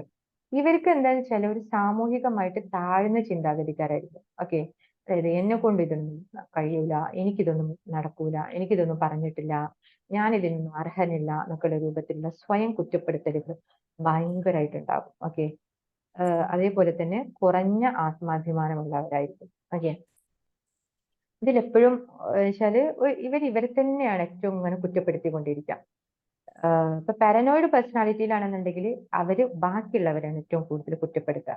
പക്ഷേ അവോയ്ഡന്റ് പേഴ്സണാലിറ്റി എന്ന് പറഞ്ഞിട്ടുണ്ടെങ്കിൽ ഇവർക്ക് ഒരു ആത്മാഭിമാനം കുറവുള്ളത് കൊണ്ട് തന്നെ, സാമൂഹികമായിട്ട് താഴ്ന്ന ചിന്താഗതി ഉള്ളത് കൊണ്ട് തന്നെ അവരെ തന്നെയാണ് കൂടുതൽ കുറ്റപ്പെടുത്തുക. ഓക്കെ, എന്നിട്ട് ഓരോ സാഹചര്യങ്ങൾ വരുമ്പം അതിനൊക്കെ ഒഴിവാക്കി നടക്കും.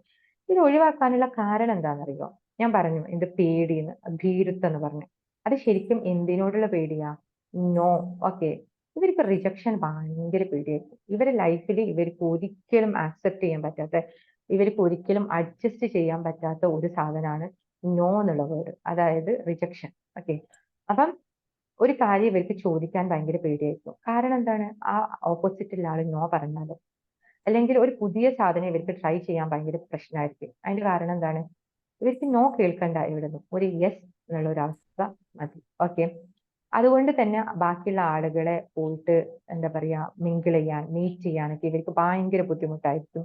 എല്ലാ തരത്തിലുള്ള എന്താ പറയുക സാമൂഹികമായിട്ടുള്ള ഗ്യാതറിങ്സ് ഇങ്ങനത്തെ സാധനങ്ങളൊക്കെ അവരെ അവോയ്ഡ് ചെയ്യും, അവർ ഒഴിവാക്കും. ഓക്കെ, പിന്നെ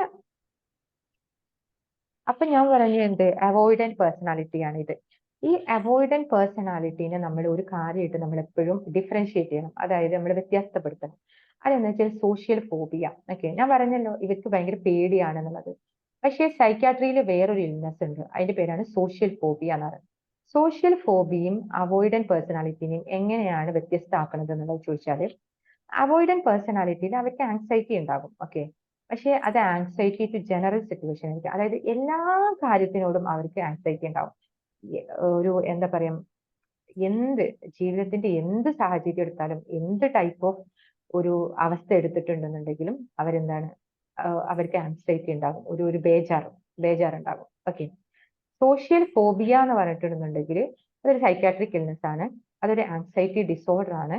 പക്ഷെ അതിനകത്ത് എന്താ വെച്ചാല് അവർക്ക് ഒരു ഒറ്റ കാര്യം, അതായത് ഇപ്പൊ ചിലപ്പോൾ പബ്ലിക് സ്പീക്കിംഗ് ആയിരിക്കും, അല്ലെങ്കിൽ ഒരു ക്ലാസ് എടുക്കാനുള്ള ഒരു കാര്യമായിരിക്കും, അല്ലെങ്കിൽ വേറെ പുതിയ ആൾക്കാരെ പോയിട്ട് എന്താ പറയുക പരിചയപ്പെടാൻ, അങ്ങനത്തെ ഏതെങ്കിലും ഒരു കാര്യത്തിൽ ചിലപ്പം എന്താ പറയാ അങ്ങനത്തെ പേടിയുള്ള ആളുകളായിരിക്കും. അതായത് ഏതെങ്കിലും ഒരു കാര്യത്തിൽ മാത്രമേ ബേജാറുണ്ടാവുള്ളൂ, സോഷ്യൽ ഫോബിയ എന്ന് പറഞ്ഞാൽ.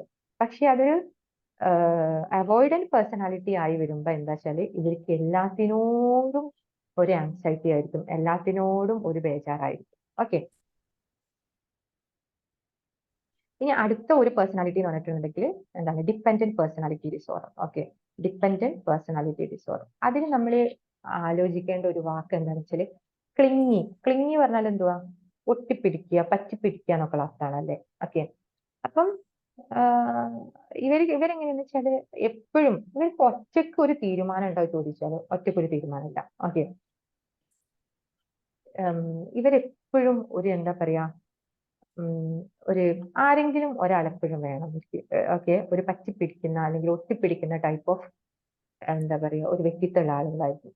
ഇവർക്കും ഭയങ്കര ആത്മവിശ്വാസ കുറവായിരിക്കും. ഓക്കെ, സ്വന്തമായിട്ട് ചിന്തിച്ച് ഒരു തീരുമാനം എടുക്കാനുള്ള ഒരു ത്രാണി ഇവർക്ക് ഉണ്ടാവില്ല. ഓക്കെ, സ്വന്തമായിട്ടൊരു തീരുമാനം, അതായത് ഇപ്പം ഈവൻ ഉച്ചയ്ക്ക് ഞാൻ എന്ത് കഴിക്കണം, അല്ലെങ്കിൽ അതൊക്കെ സിമ്പിൾ ആയിട്ടുള്ള കുറേ കാര്യങ്ങളാണ്.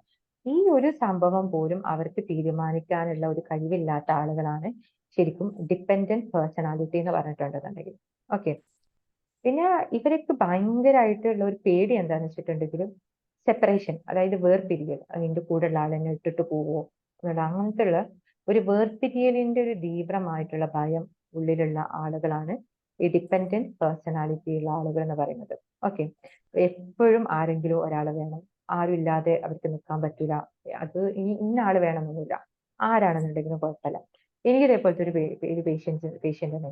ആ കുട്ടി എങ്ങനെയാന്ന് വെച്ചാല് ആദ്യം ഒരു റിലേഷൻഷിപ്പിലാകും, പിന്നെ ആ റിലേഷൻഷിപ്പ് ഒരു പ്രോബ്ലം വന്നിട്ടുണ്ടെന്നുണ്ടെങ്കിൽ നെക്സ്റ്റ് റിലേഷൻഷിപ്പിലേക്ക് പോകും.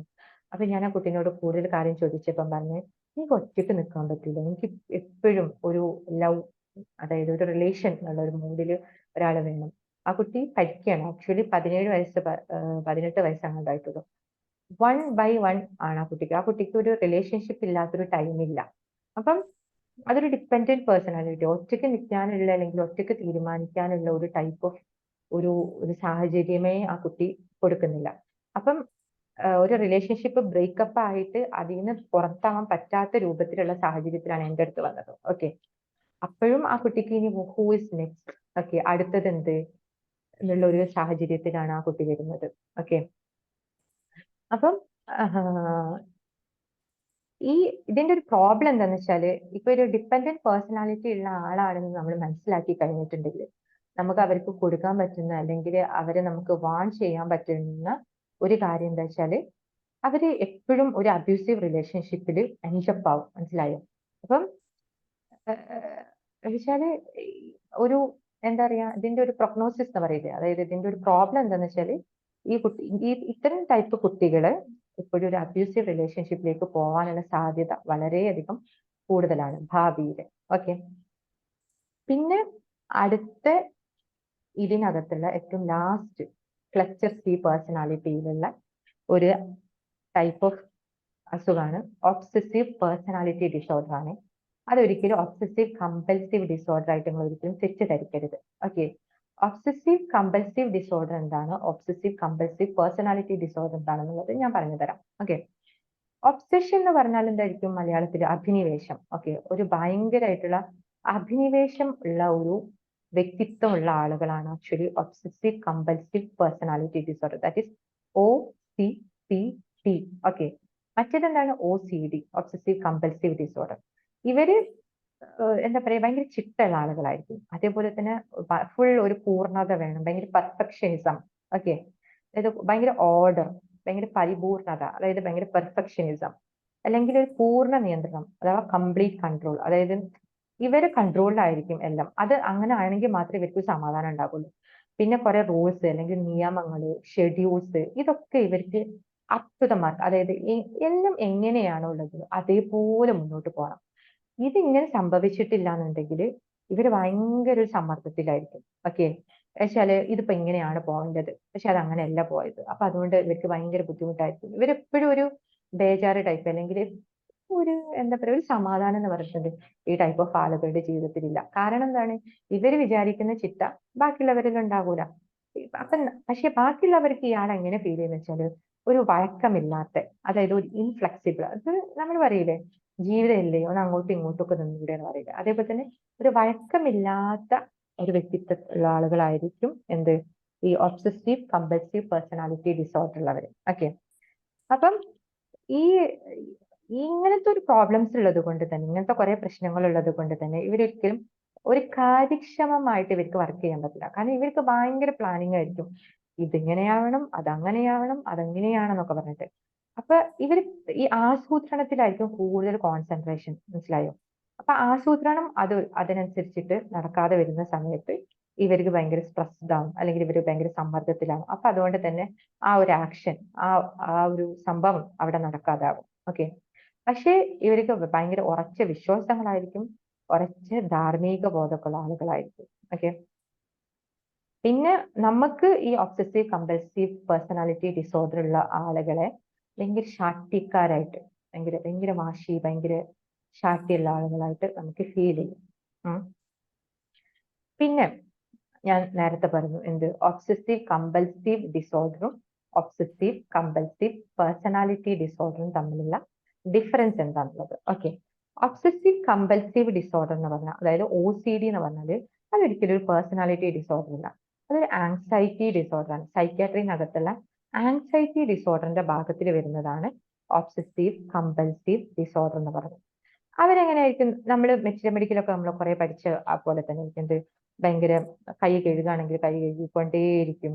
പിന്നെ ഇപ്പം ഇവര് പോയിട്ട് ഭയങ്കരമായിട്ട് ചെക്ക് ചെയ്യും, നമ്മൾ വാതിലിന് കുത്തിയിട്ടിട്ടില്ലേ, അല്ലെങ്കിൽ അത് അടച്ചിട്ടില്ലേ, ഇത് അടച്ചിട്ടില്ലേ എന്നൊക്കെ പറഞ്ഞിട്ട് ഭയങ്കരമായിട്ട് ഇങ്ങനെ ചെക്ക് ചെയ്തുകൊണ്ടേയിരിക്കുന്ന ആൾക്കാരാണ് എന്ത്, ഈ OCD, ഒബ്സസീവ് കമ്പൽസീവ് ഡിസോർഡർ ഉള്ള ആൾക്കാർ. പക്ഷേ ഇവരൊരു ഒരു ഒരു നല്ല വശം എന്താണെന്നറിയോ, ഇവരത് സമ്മതിക്കും. ഓക്കെ, ഇവർക്ക് ഈ ബുദ്ധിമുട്ടുള്ളത് ഇവർ സമ്മതിക്കും. അതുകൊണ്ട് തന്നെ അവർക്ക് എന്താ പറയാ, അതിൽ നിന്നൊരു മാറണം, അതിൽ നിന്നൊരു മാറി ചിന്തിക്കണം എന്നുള്ള, അല്ലെങ്കിൽ അവർക്ക് അതിൽ നിന്ന് മാറണം എന്നുള്ള ഒരു ചിന്ത അവർക്ക് ഉണ്ടാവും. അതുകൊണ്ട് തന്നെ നമുക്ക് അവരെ കുറച്ചും കൂടി കൺവിൻസ് ചെയ്യാനും അവരെ ട്രീറ്റ് ചെയ്യാനൊക്കെ കുറച്ചും കൂടി എളുപ്പമായിരിക്കും. പക്ഷേ ഒബ്സസീവ് കമ്പൽസീവ് പേഴ്സണാലിറ്റി ഡിസോർഡർ ഉള്ള ആൾക്കാർ എങ്ങനെയായിരിക്കും എന്ന് വെച്ചാല്, അവർക്കിപ്പോ ഞാൻ പറഞ്ഞില്ലേ എന്ത്, അവര് ഭയങ്കര ചിട്ടയുള്ള ആൾക്കാരായിരിക്കും, അവര് ഭയങ്കര പെർഫെക്ഷനിസം അല്ലെങ്കിൽ പരിപൂർണത ആഗ്രഹിക്കുന്ന ആൾക്കാരായിരിക്കും എന്നൊക്കെ പറഞ്ഞില്ലേ. അവര് എപ്പോഴും അവരെങ്ങനെയാന്നുള്ളതിൽ അവർ ഹാപ്പിയാണ്. മനസ്സിലായോ? അവർ സന്തോഷവാന്മാരാണ്. അപ്പൊ അവർക്ക് ചിട്ടയുണ്ട്, ആ ചിട്ടേനെ അത് വേണ്ട ഒരു സാധനമാണ് എന്നുള്ള രൂപത്തിലാണ് അവർ കണക്കാക്കപ്പെടുന്നത്. ഓക്കെ, അതുകൊണ്ട് തന്നെ അവർക്ക് ഒരിക്കലും അതിനെ മാറ്റണം എന്നുള്ള ഒരു ചിന്താഗതി ഉണ്ടാവില്ല. അപ്പൊ നമ്മളിപ്പോ എത്ര അവരോട് പറഞ്ഞു കൊടുത്തിട്ടുണ്ടെന്നുണ്ടെങ്കിലും അത് വേണ്ട ഒരു കാര്യമാണ്. ഓക്കെ, അത് വേണം എന്നുള്ള രൂപത്തിലായിരിക്കും. നമുക്ക് ഒരിക്കലും ഇത്രത്തോളം ഇതൊരു എന്താ പറയാ ബുദ്ധിമുട്ടിലേക്ക് പോകും എന്നുള്ളത് നമുക്ക് ഒരിക്കലും അവരെ കൺവിൻസ് ചെയ്യാൻ, അവരെ മനസ്സിലാക്കി കൊടുക്കാൻ നമുക്ക് ഭയങ്കര ബുദ്ധിമുട്ടായിരിക്കും. അതുകൊണ്ട് തന്നെ അവർക്കത് മാറ്റവും വേണ്ട, അവരതിന് മാറൂല. ഓക്കെ, അവര് ഹാപ്പിയാണ്. അപ്പോ ഇത്രയുമാണ് എന്ത് cluster C personality. Cluster C പേഴ്സണാലിറ്റിയിലുള്ള ഫസ്റ്റ് വൺ എന്ന് പറഞ്ഞിട്ടുണ്ടെങ്കിൽ അവോയ്ഡന്റ് പേഴ്സണാലിറ്റി. അവോയ്ഡന്റ് പേഴ്സണാലിറ്റി നിങ്ങൾ ആലോചിക്കേണ്ടത് ഭയങ്കര പേടിത്തൊണ്ടന്മാര്, ധീരുക്കൾ ആയിരിക്കും. ഓക്കെ. രണ്ടാമത് നമ്മൾ പറഞ്ഞത് ഡിപ്പെൻഡന്റ് പേഴ്സണാലിറ്റി, അതായത് ക്ലിങ്ങി, അട്ട പോലെ ഒട്ടി നിൽക്കുന്ന ആൾക്കാർ. ഓക്കെ. മൂന്നാമത്തേത് ഒബ്സസീവ് കമ്പൽസീവ് പേഴ്സണാലിറ്റി. ഇപ്പൊ നമുക്ക് ഈ ഒബ്സഷൻ ചിലപ്പോൾ നമുക്ക് എന്താ പറയാ, ഈ ഒരു അഭിനിവേശം, ചില ആളുകൾ എന്തായിരിക്കും തോട്ട്സിൽ, അതായത് ചിന്തകൾ കണ്ടിന്യൂസ് ആയിട്ട് ഇന്ന സാധനം തന്നെ ചിന്തിച്ചുകൊണ്ടേയിരിക്കും. ഓക്കെ. അതൊക്കെ ശരിക്കും ഒരു എന്താ പറയാ ഒബ്സസീവ് കമ്പൽസീവ് പേഴ്സണാലിറ്റി ഡിസോർഡറിനകത്ത് വരും. അല്ലെങ്കിൽ ഇപ്പം എന്താ പറയാ കുറെ കാര്യങ്ങളുണ്ടാവും. ചിലപ്പം ആക്ഷനിലായിരിക്കും ഇന്നൊരു സാധനം ചെയ്ത് തന്നെ ചെയ്യാം. പക്ഷെ ഇതിൽ ഏറ്റവും കൂടുതൽ നിങ്ങൾ ഡിഫറൻഷിയേറ്റ് ചെയ്യേണ്ട ഒരു സാധനം എന്താ വെച്ചാൽ, ഇതൊരു പേഴ്സണാലിറ്റി ഡിസോർഡർ ആണോ അതോ സിമ്പിൾ ആയിട്ടുള്ള ഒരു ഒബ്സസീവ് കമ്പൽസീവ് ഡിസോർഡർ ആണോ എന്നുള്ളത്. അപ്പൊ അതിനൊരു ഡിഫറൻഷിയേറ്റിംഗ് പോയിന്റ് എന്താണെന്ന് വെച്ചാൽ, പേഴ്സണാലിറ്റി ഡിസോർഡർ ആണെന്നുണ്ടെങ്കിൽ അവരതിനെ ആക്സെപ്റ്റ് ചെയ്യില്ല. പക്ഷേ ഒബ്സസീവ് കമ്പൽസീവ് ഡിസോർഡേഴ്സ് ഉള്ള ആൾക്കാരാണെന്നുണ്ടെങ്കിൽ അതിനവർ ആക്സെപ്റ്റ് ചെയ്യുന്നുള്ളതാണ് കാര്യം. അപ്പൊ ഈ ഒരു ക്ലസ്റ്റർ സീന് നമുക്ക് എങ്ങനെ മാനേജ് ചെയ്യാന്ന് ചോദിച്ചിട്ടുണ്ടെങ്കിൽ, അവർക്ക് നമ്മൾ കുറെ സോഷ്യൽ സ്കില്ല്, അതായത് പുതിയ പുതിയ കഴിവുകൾ, പുതിയ പുതിയ അറിവുകൾ, പുതിയ പുതിയ സ്കിൽ ട്രെയിനിങ്സ് ഒക്കെ കൊടുക്കാം. പിന്നെ ആൻസൈറ്റി മാനേജ്മെന്റ്, അതായത് നമ്മൾ ഈ ആവശ്യമില്ലാത്ത ചിന്തകൾ, പിന്നെ ഇവരുടെ ബേജാറിനെ നമുക്ക് കൺട്രോൾ ചെയ്യാനുള്ള മെഡിസിൻസ് കൊടുക്കാം, അതനുസരിച്ചിട്ടുള്ള തെറാപ്പീസ് കൊടുക്കാം, അതനുസരിച്ചിട്ടുള്ള കൗൺസിലിങ്ങുകളും നമുക്ക് കൊടുക്കാൻ പറ്റും. ഓക്കെ. അപ്പോൾ ഈ ഒരു ഇതൊരു വലിയ ടോപ്പിക്കാണ്. പക്ഷെ ഞാൻ ഇതിനെ വളരെയധികം കട്ട് ഷോർട്ട് ചെയ്ത് എന്താ പറയാ ചെറുതാക്കി എടുത്തതാണ്. ഓക്കെ. അപ്പം ഒരു ആസ് എ സമ്മറി നമ്മൾ പറയുകയാണെന്നുണ്ടെങ്കിൽ, ഇപ്പൊ പറഞ്ഞത് ക്ലസ്റ്റർ എ എന്ന് പറഞ്ഞിട്ടുണ്ടെന്നുണ്ടെങ്കിൽ 3 വെറൈറ്റിയാണ് അതിനകത്ത്. Overthinking and eccentric behaviour. അതെന്തെങ്കിൽ പാരനോയിഡ് ആവാം, അല്ലെങ്കിൽ സ്കിസോയിഡ് ആവാം, അല്ലെങ്കിൽ സ്കിസോ ടൈപ്പൽ ആവാം. ഓക്കെ. ഈ പേഴ്സണാലിറ്റി ഡിസോർഡർ നമ്മൾ എപ്പോഴും മനസ്സിലാക്കി വെക്കേണ്ട ഒരു കാര്യമുണ്ട്. ഇത് മിക്കവാറും ഉണ്ടാവാനുള്ള ഒരു കാര്യം എന്ന് വെച്ചിട്ടുണ്ടെങ്കിൽ, നമ്മുടെ ചെറുപ്പത്തിലോ അല്ലെങ്കിൽ നമ്മൾ വളർന്നു വരുമ്പോഴൊക്കെയുള്ള നമ്മൾക്ക് കിട്ടിയ കുറെ അനുഭവങ്ങളും നമ്മൾക്ക് കിട്ടിയ കുറെ ട്രോമാസും, അല്ലെങ്കിൽ ഇപ്പൊ ഭയങ്കര പാരന്റ്സ് ഭയങ്കര സ്ട്രിക്റ്റ് ആയിട്ടാണ് മക്കളെ വളർത്തിയത്, ഭയങ്കര കമ്പാരിസൺ അവിടെ ഉണ്ട്, അല്ലെങ്കിൽ ഭയങ്കര ക്രിറ്റിസിസം അവിടെ ഉണ്ട്. അങ്ങനത്തെ ആൾക്കാർ, അങ്ങനത്തെ കുട്ടികളൊക്കെ മിക്കവാറും ഈ ഒരു പെർഫെക്ഷനിസ്റ്റ്, അതായത് ഒബ്സസീവ് കമ്പൽസീവ് പേഴ്സണാലിറ്റി ഡിസോർഡർ ഉള്ള കുട്ടികളായിട്ട് നമുക്ക് മാറാൻ പറ്റും. ഈ പേഴ്സണാലിറ്റി ഡിസോർഡറിൽ നമ്മൾ കേസ് എടുക്കുന്ന സമയത്ത് തന്നെ നമ്മൾ ഏറ്റവും കൂടുതൽ അവര് പാസ്റ്റില് അവർക്ക് ബുദ്ധിമുട്ട് തോന്നിയ കാര്യങ്ങൾ, അല്ലെങ്കിൽ അവരെ ചൈൽഡ്ഹുഡ് ട്രോമാസ്, അതായത് കുട്ടിക്കാലം തൊട്ടിട്ട് അവര് എപ്പോഴൊക്കെയാണ് മുറിപ്പെട്ടത്, അവരെ മനസ്സിന് എപ്പോഴൊക്കെയാണ് വ്രണപ്പെടുത്തിയത്, അങ്ങനത്തെ കാര്യങ്ങളാണ് നമ്മൾ കൂടുതലായിട്ട് അവരെ കൊണ്ട് പറയിപ്പിക്കേണ്ടത്. അപ്പം എന്താ പറയാ, ഇപ്പം ഒരു സ്ട്രിക്റ്റ് പാരന്റിങ് എന്നുള്ളത് ഒരു ചില കുട്ടികൾക്ക് അതൊരു പ്രശ്നം ഉണ്ടാകാം. പക്ഷെ ചില ആളുകൾക്ക് അതൊരു പേഴ്സണാലിറ്റി ഡിസോർഡർ ആയിട്ട് മാറാൻ പറ്റും. അല്ലെങ്കിൽ ഇപ്പം ഒരു തീരെ ശ്രദ്ധ കിട്ടാതിരിക്കുന്ന കുട്ടികൾ, അവർക്കും അതേപോലെ തന്നെ ആയിരിക്കും. ഈ സെയിം ഇൻപുട്ട് ഇട്ടാൽ പോലും ഓരോരുത്തരും ജനറ്റിക് കോൺസ്റ്റിറ്റ്യൂഷൻ, അതായത് ഒരു ജനിതകമായിട്ടുള്ള ഘടന അനുസരിച്ചിട്ട് അവർ ഓരോരുത്തരും ഓരോ രൂപത്തിലായിരിക്കും എക്സ്പ്രസ് ചെയ്യുന്നത്, ഓരോ രൂപത്തിലായിരിക്കും അതിന്റെ ഒരു ഔട്ട്കം എന്ന് പറഞ്ഞിട്ടുണ്ടെന്നുണ്ടെങ്കിൽ. ഓക്കെ. ചില ആളുകൾ അതിനകത്ത് ഒരു പാരനോയിഡ് പേഴ്സണാലിറ്റിയിലേക്ക് വരും, ചില ആളുകൾ ഒരു ആന്റി സോഷ്യൽ ബിഹേവിയറിലേക്ക് വരും, ചില ആളുകൾ ഒരു ഹിസ്ട്രിയോണിക്കിലേക്ക് വരും, അങ്ങനെ വരും. ഓക്കെ. അപ്പൊ നമുക്കൊരു ക്ലസ്റ്റർ എ ആണെന്നുണ്ടെങ്കിൽ, ഇപ്പൊ ഞാൻ പറഞ്ഞില്ലേ കുറെ ഡെലൂഷൻസ് ഉള്ള ആളുകളാണെന്നുണ്ടെങ്കിൽ, പിന്നെ ഇതിനകത്ത് എന്താ പറയാ സ്കിസോയിഡിനകത്ത് എന്താ പറഞ്ഞത്,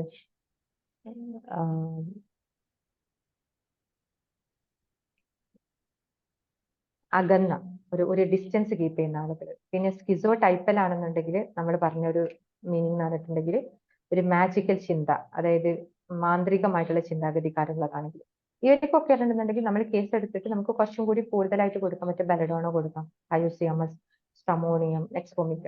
അപ്പൊ ഈ ഒരു പേഷ്യന്റിനകത്ത് ഏത് സിംറ്റംസ് ആണ് പ്രോമിനന്റ് ആയത്, ആ സിംറ്റംസ് വെച്ചിട്ട് നമുക്ക് റെപ്പറ്ററൈസ് ചെയ്തിട്ട് മെഡിസിൻ കൊടുക്കാവുന്നതാണ്. പ്ലസ് നമ്മൾ അതനുസരിച്ചിട്ടുള്ള തെറാപ്പീസ്, സപ്പോർട്ടീവ് ട്രീറ്റ്മെന്റ്സ്, അങ്ങനത്തെ കാര്യങ്ങളൊക്കെ കൊടുക്കാം. പിന്നെ ഒരു ക്ലസ്റ്റർ ബി പേഴ്സണാലിറ്റി എന്ന് പറയുകയാണെന്നുണ്ടെങ്കിൽ ഇപ്പൊ എന്തായിരിക്കും, ഭയങ്കര ഡ്രാമാറ്റിക് ആയിട്ടുള്ള, അതായത് എപ്പോഴും എന്താ പറയാ ഡ്രാമാറ്റിക് ആയിട്ടുള്ള ആളുകളായിരിക്കും. അത് anti social personality disorder, borderline personality disorder, histrionic personality disorder, narcissistic personality disorder. Anti social എന്ന് പറയുമ്പോൾ സാമൂഹ്യ വിരുദ്ധതയുള്ള ആൾക്കാർ. ബോർഡർ ലൈൻ എന്ന് പറയുന്ന സമയത്ത് അവർ മെയിൻ ആയിട്ട് ഒരു രണ്ട് എക്സ്ട്രീംസും കാണിക്കും. ഹിസ്ട്രിയോണിക് പറയുമ്പോൾ ഒരു അറ്റൻഷൻ സീക്കിംഗ് ആയിരിക്കും. നാർസിസിസ്റ്റിക് എന്ന് പറയുമ്പോൾ ഒരു സെൽഫിഷ് ടൈപ്പ് ആയിരിക്കും. അവർക്ക് നമുക്ക് ഇപ്പൊ വെരാട്രമാൽപ്പ്, ബെലഡോണ, അനാകാർഡിയം, സ്ട്രമോണിയം, ക്യാംഫർ, ഹയോസിയാമസ് എന്നൊക്കെ പറഞ്ഞിട്ടുള്ള രൂപത്തിലുള്ള മെഡിസിൻസ് കൊടുക്കാം. പിന്നെ ക്ലസ്റ്റർ സി എന്ന് ഉദ്ദേശിക്കുമ്പം എപ്പോഴും അവോയ്ഡന്റ് പേഴ്സണാലിറ്റി ആവാം. ഈ അവോയ്ഡന്റിനകത്ത് എന്താണ് നമ്മൾ എപ്പോഴും പറയുന്നത്, അവര് എന്താ പറയാ, ഈ ഒരു സിറ്റുവേഷൻസിനൊക്കെ ഒഴിവാക്കും. അപ്പൊ നമുക്ക് കുറച്ചും കൂടി കൂടുതലായിട്ട് വെരാട്രമാൽപ്പ്, സ്ട്രമോണിയം, റെസ്റ്റോക്സ്, ലൈക്കോപോഡിയം അങ്ങനത്തെ മെഡിസിൻസ് ഒക്കെ തന്നെയാണ് കൂടുതൽ വരിക. പിന്നെ കമ്പൽസീവ് ഡിസോർഡേഴ്സിനകത്തുള്ളത് ഒബ്സസീവ് കമ്പൽസീവ് പേഴ്സണാലിറ്റി ഡിസോർഡർ ആകുമ്പോൾ കാർസിനോസിനം, ആർസാൽപ്പ്, തൂജ, ഫെറമെറ്റ് ഇങ്ങനത്തെ കുറച്ചും കൂടി മെഡിസിൻസ് ഒക്കെ വരാം. ഇങ്ങനെയാണ് ഇതിനകത്ത് ഈ ഒരു understanding of the topic why എന്ന് ചോദിച്ചിട്ടുണ്ടെങ്കിൽ, നമ്മളെപ്പോഴും പേഷ്യൻസ് വരുന്ന സമയത്ത്, നമുക്ക് ഇങ്ങനത്തെ ഒരു പേഷ്യന്റ് വരുന്ന സമയത്ത് നമ്മളിത് കറക്റ്റ് ആയിട്ട് ഇതൊരു പേഴ്സണാലിറ്റി ഡിസോർഡർ ആണോ അതല്ല ഒരു മാനസിക രോഗം, അതായത് വ്യക്തിത്വ വൈകല്യമാണോ അല്ലെങ്കിൽ ഒരു മാനസിക രോഗമാണോ എന്നുള്ളത് നമ്മൾ ഡിഫറൻഷിയേറ്റ് ചെയ്യണം എന്നുള്ളതാണ്. അപ്പോ പിന്നെ വേറൊരു പ്രോബ്ലം ഇതിനകത്തുള്ളത് എന്താണെന്ന് വെച്ചാൽ, ഒരു പ്രശ്നം എന്താണെന്ന് വെച്ചാൽ, നമുക്ക് ഒരിക്കലും പറയാൻ പറ്റില്ല ഒരാൾ ഒബ്സസീവ് കമ്പൽസീവ് പേഴ്സണാലിറ്റി ഡിസോർഡർ മാത്രമാണെന്നുള്ളത്. ഇതിലൊരു ഭയങ്കര ഒരു എന്താ പറയാ ഒരു പ്രശ്നം, 2 പേഴ്സണാലിറ്റി ഒരുമിച്ച് കാണിക്കാം, 3 പേഴ്സണാലിറ്റി ഒരുമിച്ച് കാണിക്കാം, അല്ലെങ്കിൽ ക്ലസ്റ്റർ ബിയും ക്ലസ്റ്റർ സിയും മിക്സ്ഡ് ആയിട്ട് കാണിക്കാം, അങ്ങനെയൊക്കെ ഉള്ളതാണ്. ഇതാണ് എൻ്റെ ഒരു കുട്ടി ക്ലാസ് ഇന്നത്തെ. നന്ദി ഡോക്ടറെ, നല്ലൊരു ക്ലാസ് ആയിരുന്നു. നമുക്ക് അരവിന്ദ് സാറ് ഹാൻഡ് റൈസ് ചെയ്തിട്ടുണ്ട്.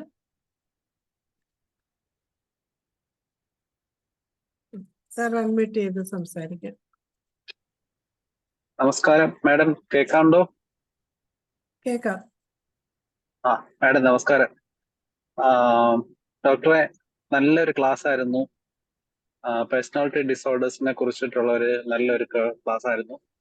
ശരിക്കും എനിക്കിതില് ഒരു അഭിപ്രായമായിട്ട് പറയാനെന്ന് വെച്ച് കഴിഞ്ഞാല്, നമ്മുടെ മയാസ്മാറ്റിക് അപ്രോച്ചസ് ഒക്കെ ഈ ഒരു പേഴ്സണാലിറ്റി ഡിസോർഡേഴ്സിനെ ബേസ് ചെയ്ത് വരുന്നതായിരിക്കും. ഈ ക്ലസ്റ്റർ സി ടൈപ്പ് എപ്പോഴും ഒരു ആന്റി സിഫിലിറ്റിക് അല്ലെങ്കിൽ ഒരു സിഫിലിറ്റിക് മയാസത്തിനെ ഫോക്കസ് ചെയ്യുന്നത്. ഈ ക്ലസ്റ്റർ എ പേഴ്സണാലിറ്റി ഒരു സോറിക് മയാസത്തിനെ ഫോക്കസ് ചെയ്യുന്നത്, ക്ലസ്റ്റർ ബി പേഴ്സണാലിറ്റി ഒരു സൈക്കോട്ടിക് മയാസത്തിനെ ഫോക്കസ് ചെയ്യുന്ന രീതിയിലായിരിക്കും മുഖ്യമാണ്. ഡോക്ടർ പറഞ്ഞതുപോലെ തന്നെയാണ്, ശരിയാണ്. പേഷ്യൻസിനെ നമുക്ക് തിരിച്ചറിയാൻ ഇത് വളരെ നന്നായിട്ട് സഹായിക്കാറുണ്ട്. നമുക്ക് കേസ് എടുക്കുന്ന കൺസോലേഷൻ, ഇങ്ങനെ നമ്മൾ വെറുതെ ഒരു ക്ലേസ് എടുത്ത് പോകാതെ ഈ പേഴ്സണാലിറ്റീസിനെ മനസ്സിലാക്കുമ്പം അവരെ സംബന്ധിച്ചോളം അത് കോമൺ ആണ്. അപ്പൊ അവിടെ ഇമ്പോർട്ടൻസ് കൊടുക്കണ്ട വേണ്ട എന്നുള്ള ഒരു ചിന്ത നമുക്ക് നല്ല രീതിയിൽ അറിയാൻ പറ്റും. ഡോക്ടറിന്റെ ഇനി നല്ല നല്ല ക്ലാസ്സുകൾ നമ്മൾ പ്രതീക്ഷിക്കുന്നു.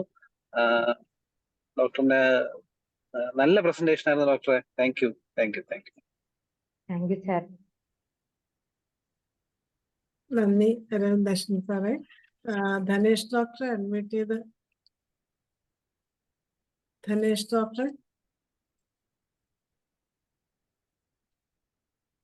ഡോക്ടർ ഉണ്ടോ? ഇനി ആർക്കെങ്കിലും എന്തെങ്കിലും സംശയങ്ങളോ അഭിപ്രായങ്ങളോ പറയാനുണ്ടെങ്കിൽ ഹാൻഡ് റൈസ് ചെയ്യാം. നമുക്ക് സമയമുണ്ട്, 10 മിനിറ്റും കൂടെ ഉണ്ട്. ഹാൻഡ് റൈസ് ചെയ്യാം. ആർക്കെങ്കിലും എന്തെങ്കിലും സംശയം ഉണ്ടെങ്കിൽ ഹാൻഡ് റൈസ് ചെയ്യാം. ഡോക്ടറുടെ ക്ലാസ്സിൽ നിന്നും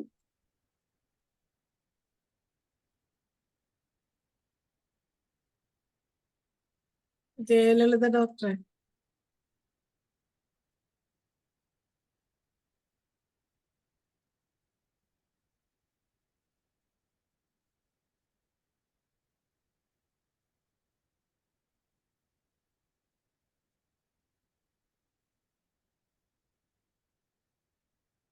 ജയലളിത ഡോക്ടറെ അൺമ്യൂട്ട് ചെയ്ത് സംസാരിക്കാം.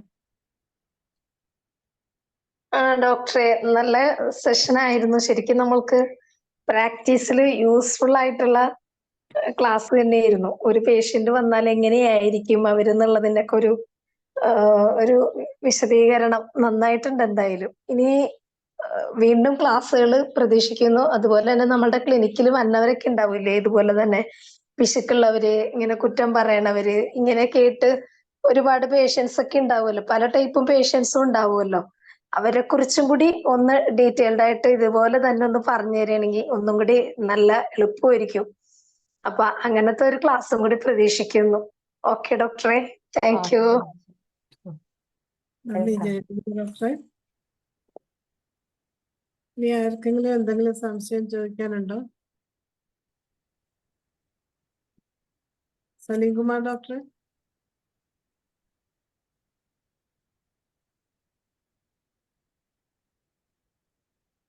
എന്തായാലും ഡോക്ടർ ആദ്യമായിട്ട് നേരത്തെ ക്ലാസ് കഴിഞ്ഞല്ലേ? ഇച്ചിരി നേരത്തെ കഴിഞ്ഞു. പിന്നെ എന്തായാലും ആദ്യമായിട്ടാണ് ഡോക്ടർ ക്ലാസ് എടുത്തതെങ്കിലും വളരെ നല്ല രീതിയിൽ തന്നെയാണ് ക്ലാസ് എടുത്തിരിക്കുന്നത്. പിന്നെ മെഡിസിൻ കുറച്ചും കൂടെ വിശദമായിട്ട് അടുത്ത ക്ലാസ്സിൽ പറയുമെങ്കിൽ എല്ലാവർക്കും കുറച്ചും കൂടെ നമുക്ക് കുറച്ചുകൂടി ഹോമിയോപ്പതിക് മാനേജ്മെന്റ്. ഡോക്ടറെ ക്ലാസ് തരുന്നു, പക്ഷെ അതിനകത്ത് ഇങ്ങനെ ഒരു ക്ലാസ് ഇതിനകത്ത് ഇത് വന്നിട്ടില്ല. അതുകൊണ്ട് തന്നെ ഇതൊരു വേറിട്ട അനുഭവം തന്നെയാണ് ഞങ്ങൾക്ക്. നല്ലതാണ്. അതിനകത്ത് ഒരു ചെറിയൊരു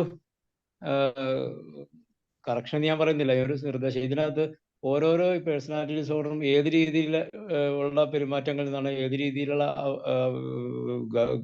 ഗാർഹിക അവസ്ഥകളിൽ നിന്നാണ് രൂപപ്പെടുന്നത്, അങ്ങനെ ഒരു ഇതുകൂടി വന്നു കഴിഞ്ഞാൽ നമുക്ക് കുറച്ചുകൂടി എളുപ്പമായിരുന്നു. അത് ആ ഭാഗം ഡോക്ടർ അത് ഞങ്ങൾ വിശദീകരിച്ചില്ല. അതിനകത്ത് മിക്സിംഗ് വരും എന്നുള്ളത് അത് ഞാൻ അങ്ങോട്ട് ചോദിക്കാതിരിക്കരുത്. ഇതിലെന്താ സംഭവം എന്ന് വെച്ചാല് അതിനങ്ങനത്തെ ഒരു സ്റ്റഡി ഞാൻ നോക്കി.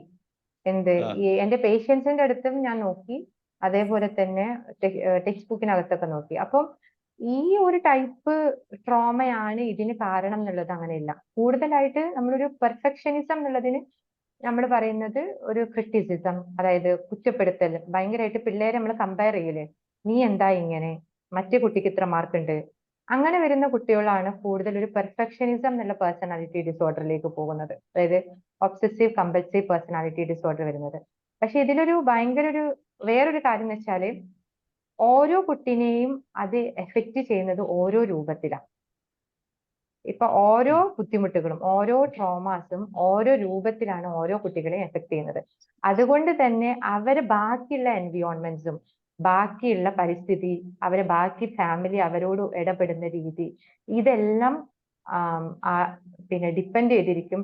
ഇവരൊരു ഹിസ്ട്രിയോണിക്കിലേക്കാണോ വരുന്നത്, നാർസിസിസ്റ്റിലേക്കാണോ വരുന്നത്, അല്ലെങ്കിൽ ഒരു പാരനോയിഡിലേക്കാണോ വരുന്നത് എന്നുള്ളൊരു രൂപം.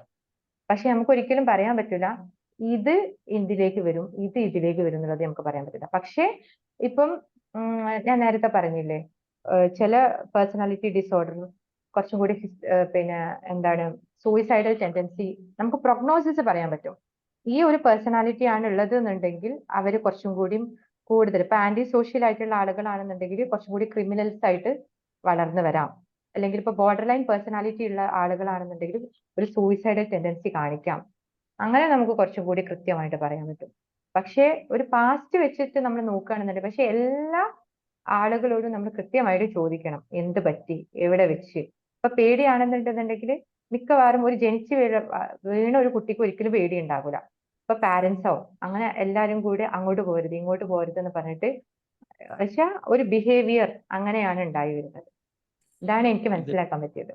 അതില് വേറൊന്നുകൂടി അന്വേഷിക്കേണ്ടതല്ലേ, അതായത് ഈ അമ്മ പ്രഗ്നന്റ് ആയിരുന്ന സമയത്ത് അവരെന്തെല്ലാം അങ്ങനെ കുറേ ഉണ്ട്. അതാണ് ഞാൻ എൻവിയോൺമെന്റൽ ഫാക്ടേഴ്സ്, അവരൊരു പരിസ്ഥിതി എന്നുള്ളതൊക്കെ പറഞ്ഞത്. വെച്ചാല് ഒരു കുട്ടിയെ സംബന്ധിച്ച് ആ കുട്ടി അമ്മയുടെ വയറ്റിൽ വളരുന്നത് എപ്പോഴാണോ അത് തൊട്ടിട്ട് ഈ ഒരു ക്യാരക്ടർ ബിൽഡിങ്, ഒരു പേഴ്സണാലിറ്റി ഡെവലപ്മെന്റിന്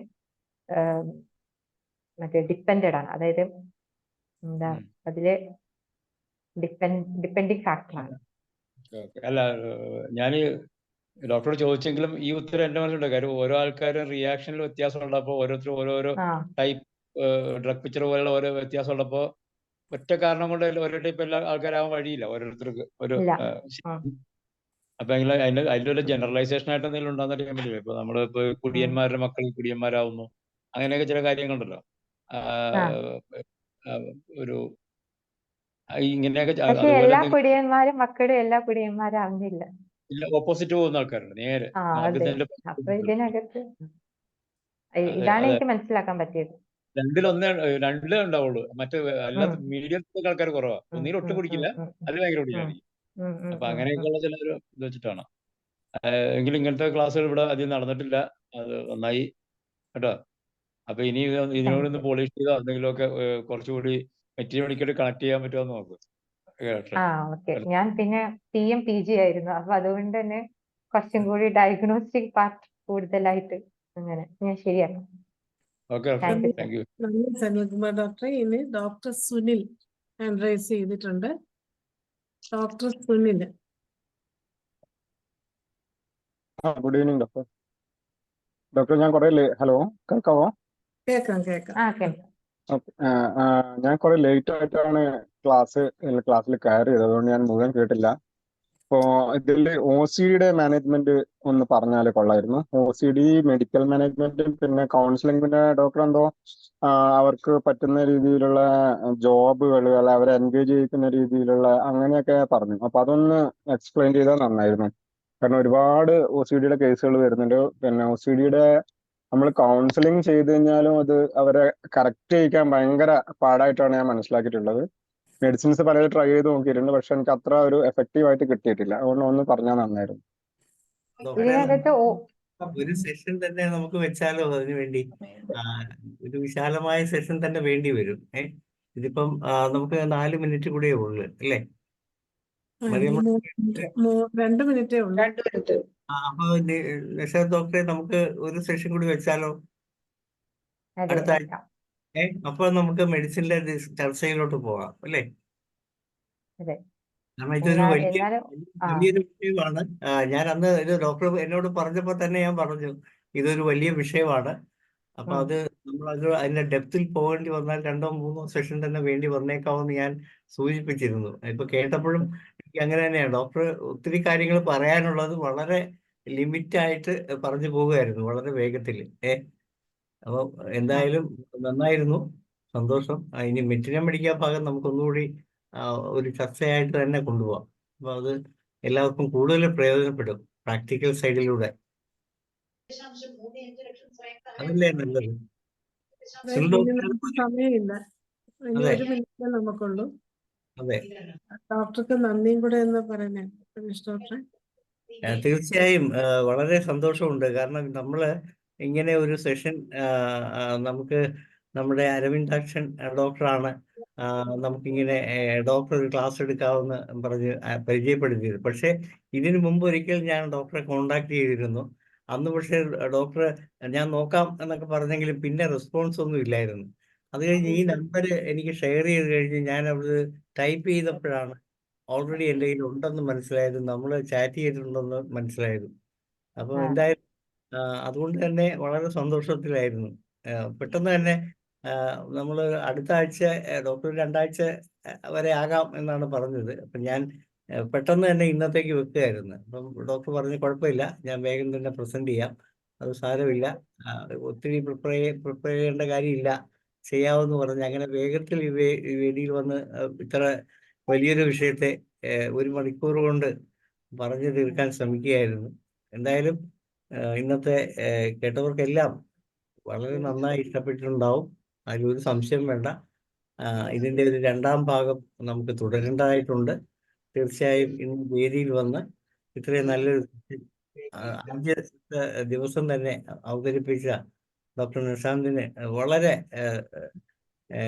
സന്തോഷകരമായ ഒരു നന്ദി IFBHന്റെ പേരിലും എൻ്റെ പേരിലും അതുപോലെ തന്നെ ഇതിൽ പങ്കെടുത്ത എല്ലാവരുടെ പേരിലും അർപ്പിക്കുകയാണ്.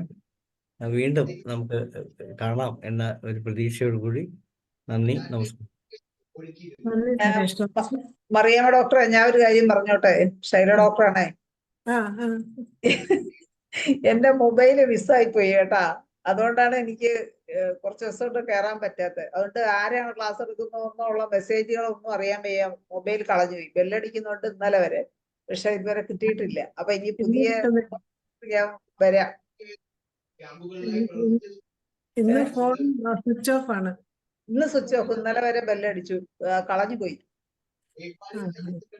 അതുകൊണ്ടാണ്. അപ്പൊ ഫോൺ ഇനി പുതിയത് വാങ്ങിച്ച് സിമ്മൊക്കെ ഇട്ടിട്ട് ഞാൻ 2 ദിവസത്തിനകം വരാം കേട്ടാ. അപ്പൊ അതുകൊണ്ടാണ് കാണാത്തത്. ആ, ആ, thank you.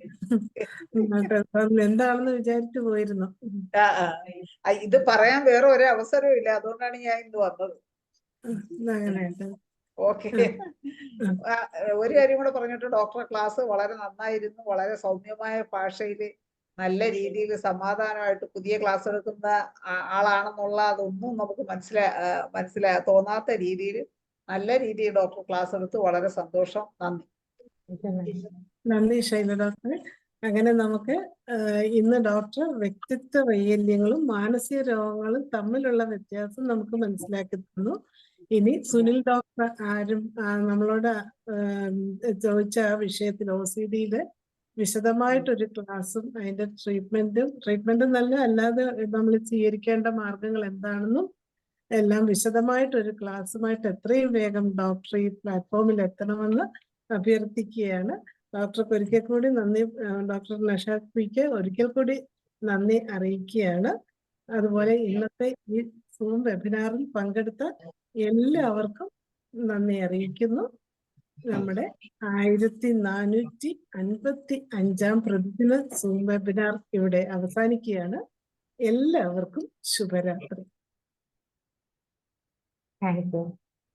അരവിന്ദകൃഷ്ണൻ സാർ എന്തെങ്കിലും പറയാൻ ആഗ്രഹിക്കുന്നോ? ഇല്ല, നേരത്തെ ഹാൻഡ് റൈസ് ചെയ്തതാ ഡോക്ടർ.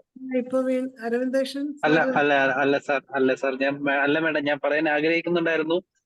സുനിൽ സാറിനുള്ള ചോദ്യത്തിനുള്ള ഉത്തരം എന്റെ കയ്യിൽ ഉണ്ടായിരുന്നു. പക്ഷെ ഇനിയിപ്പോ സമയം കഴിഞ്ഞതുകൊണ്ട് സാരമില്ല. നമ്മുടെ ഡോക്ടർ അടുത്ത പ്രാവശ്യം ആ ക്ലാസ്സിലേക്ക് കറക്റ്റ് ആയിട്ട് അത് പറഞ്ഞു തരുന്നതായിരിക്കും, OCDനെ കുറിച്ച്. നന്ദി ഡോക്ടറെ. ഞാൻ നേരത്തെ ഹാൻഡ് റൈസ് ഒന്നും ചെയ്തെന്ന് ഓർത്താണ് അഡ്മിറ്റ് ചെയ്യാതിരുന്നത്. ഇല്ല, ഞാൻ നേരത്തെ ഹാൻഡ് റൈസ് ചെയ്തിട്ടുണ്ടായിരുന്നു. സാരമില്ല മേഡം, അടുത്ത ക്ലാസ്സിന് ഡോക്ടർ തന്നെ അത് പറഞ്ഞു തരും. എന്നെ കൊണ്ടാവുന്നതിന് എനിക്ക് അതിലൊരു 1-2 ഉത്തരങ്ങളുണ്ട്. അന്ന് ഞാൻ അത് പറഞ്ഞ് ഹെൽപ്പ് ചെയ്തു തരാം. അതുപോലെ സുനിൽ സാർ യാതൊരു കൊണ്ട് വിഷമിക്കേണ്ട സാർ. സാറിനുള്ള ഉത്തരം. അതുപോലെ അരവിന്ദകൃഷ്ണൻ സാറിന് പ്രത്യേകം ഒരു നന്ദി. ഞങ്ങൾക്ക് പുതിയ ഒരു ഡോക്ടറെ കൂടി ക്ലാസ് എടുക്കാൻ തന്നതിന്, നല്ലൊരു ക്ലാസ് എടുക്കാൻ തന്നതിന് വളരെ നന്ദി അറിയിക്കുകയാണ്. Thank you madam. Thank you.